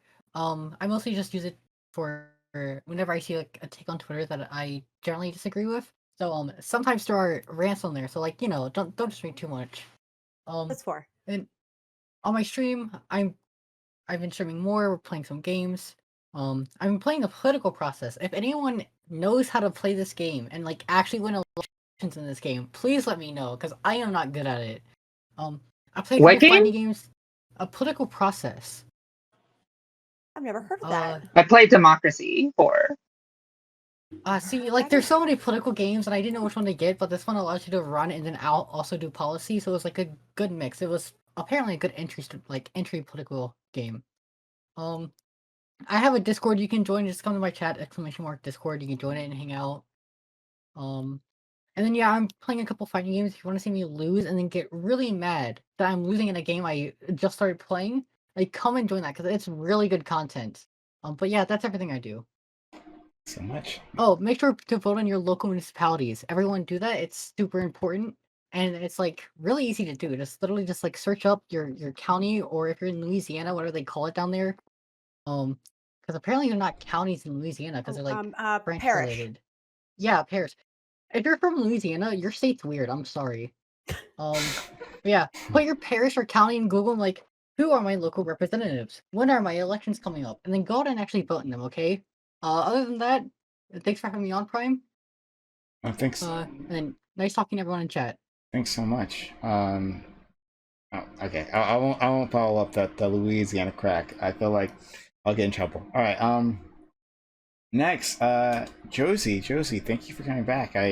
I'm definitely a big fan. You with all your data and all your knowledge of these situations, like you're adding a lot to the discourse. So I'm very thankful that you take time out of your very busy day, I'm sure, to share with my community. Yeah. No, I'm always happy to come on to this panel. One of the reasons that I like this panel is because we get really in depth. One thing that I've realized is that when we have these blood sport panels, a lot of the ones that that we see, it's very skin level, because it's just like we're just skipping stones on top of a lake, trying to like beat like the most basic like transphobic, homophobic, whatever arguments there are. But what I like about these panels is like we all kind of agree and have common ground, and then we dive under to figure out where the nuance is. And I love that about these panels. So I'm really happy to be a part and a contributor to this community. So thank you. You can find me on twitch.tv/JosieRoseC. I am a streamer that talks a lot of politics. I review some political streams. I do talk a lot about trans rights. And we have community streams. We have a Discord. It's a lot of fun. We try to have fun, try to have a cozy time. I just try to like just make a space where people can feel welcome in the space and and be welcomingly ignorant and be able to clear up their ignorance. I'm super love when somebody comes in with good faith and is just like, oh yeah, I want to learn something, and then you illuminate their ignorance, and then they stick around and be a part of the community and just become this great person inside of the community, or bird, I like to say, because it's the love nest. So I really enjoy that. And whenever you're having more panels, I'm always welcome. Like, just please keep inviting me. I'd be happy to be a part of these. And, yeah, sorry I wasn't as prepared for this one as I was normally, but I am very busy. So I appreciate you. You. Absolutely amazing. Thank you so much. Yeah, for sure. Next, Sunny. Sunny, thank you for coming on at the last minute and helping out with this, and having such great input despite that. So I was very happy that we could grab you, and happy again that you've been a part of so much of the programming here. You've been making it all much better. Thank you so much. I'm always so happy when I get invited on. Lately, I've really been that character that just finds out that they need an extra person and jumps on randomly. I'm glad that there's a spot for me. I had a great time today, just like I did with the neurodivergent panel. I think these panels are so great. I personally really appreciate getting to talk about these topics with some like-minded folks, that like I can actually get a clear understanding of things, and instead of just always fighting on like the minutia that I already know. Like today, like I knew a lot about polio and the polio vaccinations and like all that, but I wasn't aware of like this nuance. And I learned that today, and I'm like super grateful to learn that. That's like really meaningful to me. And like that's what these panels are all about, as much as we get to teach like the audience, or hopefully, about any things, I appreciate it for myself. So thank you for bringing me on. I don't have anything to plug. I'm hoping to start up a stream soon, but it's a whole lot, and I have nothing. I just started like last week. So if you're looking for someone to support, I suggest you go and follow any of these lovely people, and keep an eye out for this ugly pie on any other stream. Okay, I don't know who you're referring to that name. I did. Ugly right No, here. I'm Ugly Sunny. pie. Pretty. This is pretty I don't ugly know. pie. Pretty. I'm a little lost. Pretty but ugly you pie. said a lot of words and syllables there, but didn't make much sense to me. But Sunny, thank you for being around.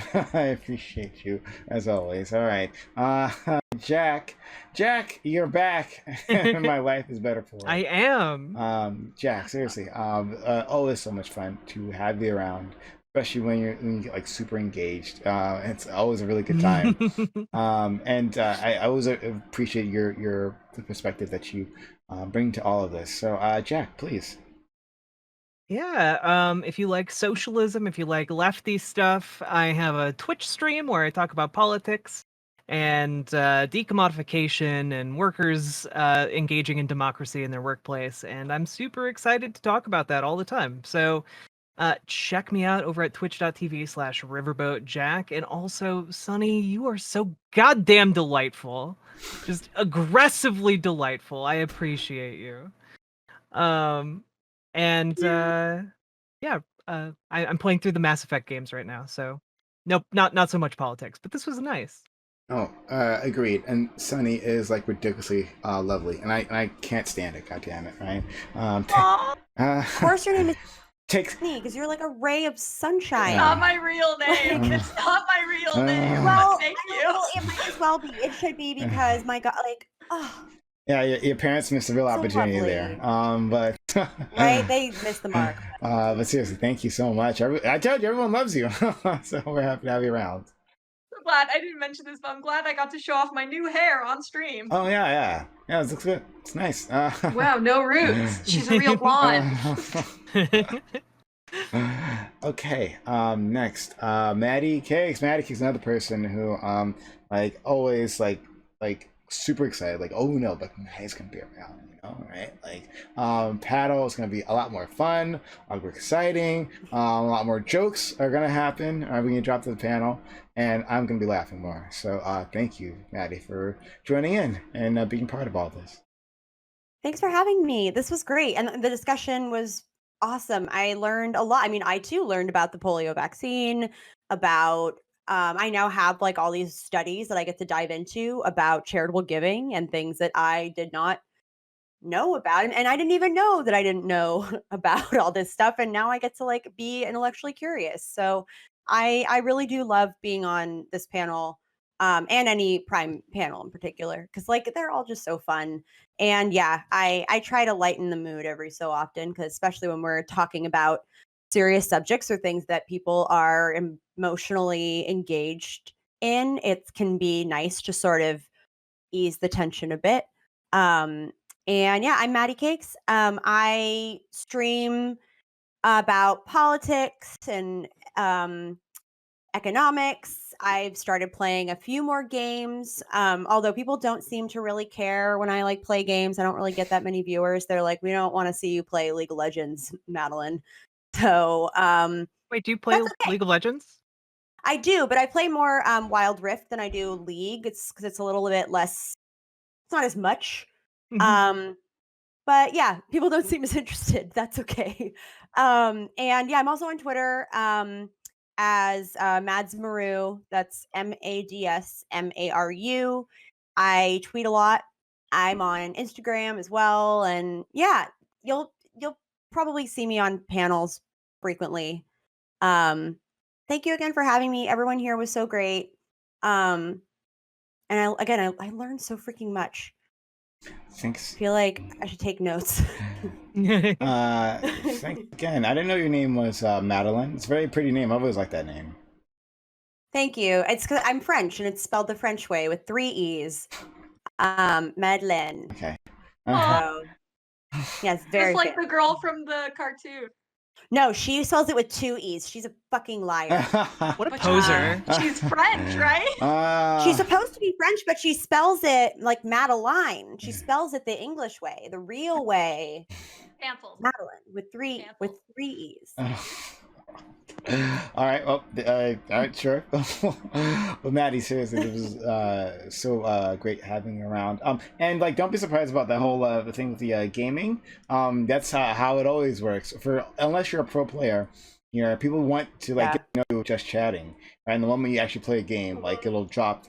Your viewership will drop here on this gaming website, right? Like people just want to get to know you. So, and you're great. So like, I started doing gaming because I was like, oh, I'll like check out get more audiences to like get to know me, fun. And then I'm just like, oh, no one gives a shit. So everyone plays League of Legends. So like, but like, there's no one else is Madeline, you know. So, right? True. All right. So thank you. Next, we have you've changed your name to the other things. I'm just gonna say Rocks. I did, so that people can know where to find me. Thank you very much Prime for having me on. This was a very, very fun time. Thank you to everyone else who's talking. If anyone in a Prime or anyone else's audience is interested in what I have to say, or interested in sort of like sockdemi, like progressive politics, you can find me at twitch.tv/Staroxvia, as it's spelled like on my screen, STAROXVIA. You can also find me at Twitter with the same at. I'm a pretty voracious poster on Twitter. And yeah, this has been an amazing time. Thank you. Thank you. And then to my viewers right now, thank you very much for tuning in, and have a lovely night. Yeah. Rox's post will make up for my lack of posts on Twitter. Someone didn't be. I don't do it. But any which way, I also want to thank Red Charlotte for inviting Rox here to join us. Red Charlotte, thank you for stopping by. You know, I'm a big fan of yours. We always have a really good time, especially when we're on the opposite side of things. So I'll figure out something else where we disagree and we can yell at each other. It'll be great. Yeah, today was fun. You guys can find me at twitter.com/redcharlotte and _, and then twitch.tv/redcharlotte, where I can yell at people and be mean to people or whatever. Also, tomorrow, I wanted to say this before the panel ends. Don't go to McDonald's tomorrow. Everyone here, not a single one of you should go to McDonald's, because the McDonald's workers are holding a strike tomorrow. right? So don't cross that picket line. No matter how much you want that juicy chicken sandwich and that juicy Big Mac, just wait till the day after tomorrow, right? Just wait till the day after tomorrow. Okay. Well, I haven't gone to McDonald's in a long time, but now I'm like, oh. Don't cry. Okay. All right. Well, I absolutely won't, and that's absolutely a great cost to be supporting. Yes, let's make them pay motherfucking $15 an hour when they pay more than that in other countries. Holy shit! Oh my god, it makes me so mad. Fuck McDonald's. Fuck all these multinational corporations. They're making billions upon billions and paying the CEOs millions upon millions, but still can't make up $15 for the rank and file that actually is a source of their income. Yeah, just terrible human beings. God damn it. Anyway, so thank you for that, Red Charlotte. Okay, so to my audience, we are going to be continuing. We're going to go on to our open walk-on panel right after this. Any of these lovely individuals can join us, but if not, that's okay. Thanks for spending your time, your energy, your passion, and your knowledge with my community. I'm sure they appreciate it just as much as I do. Have a good one.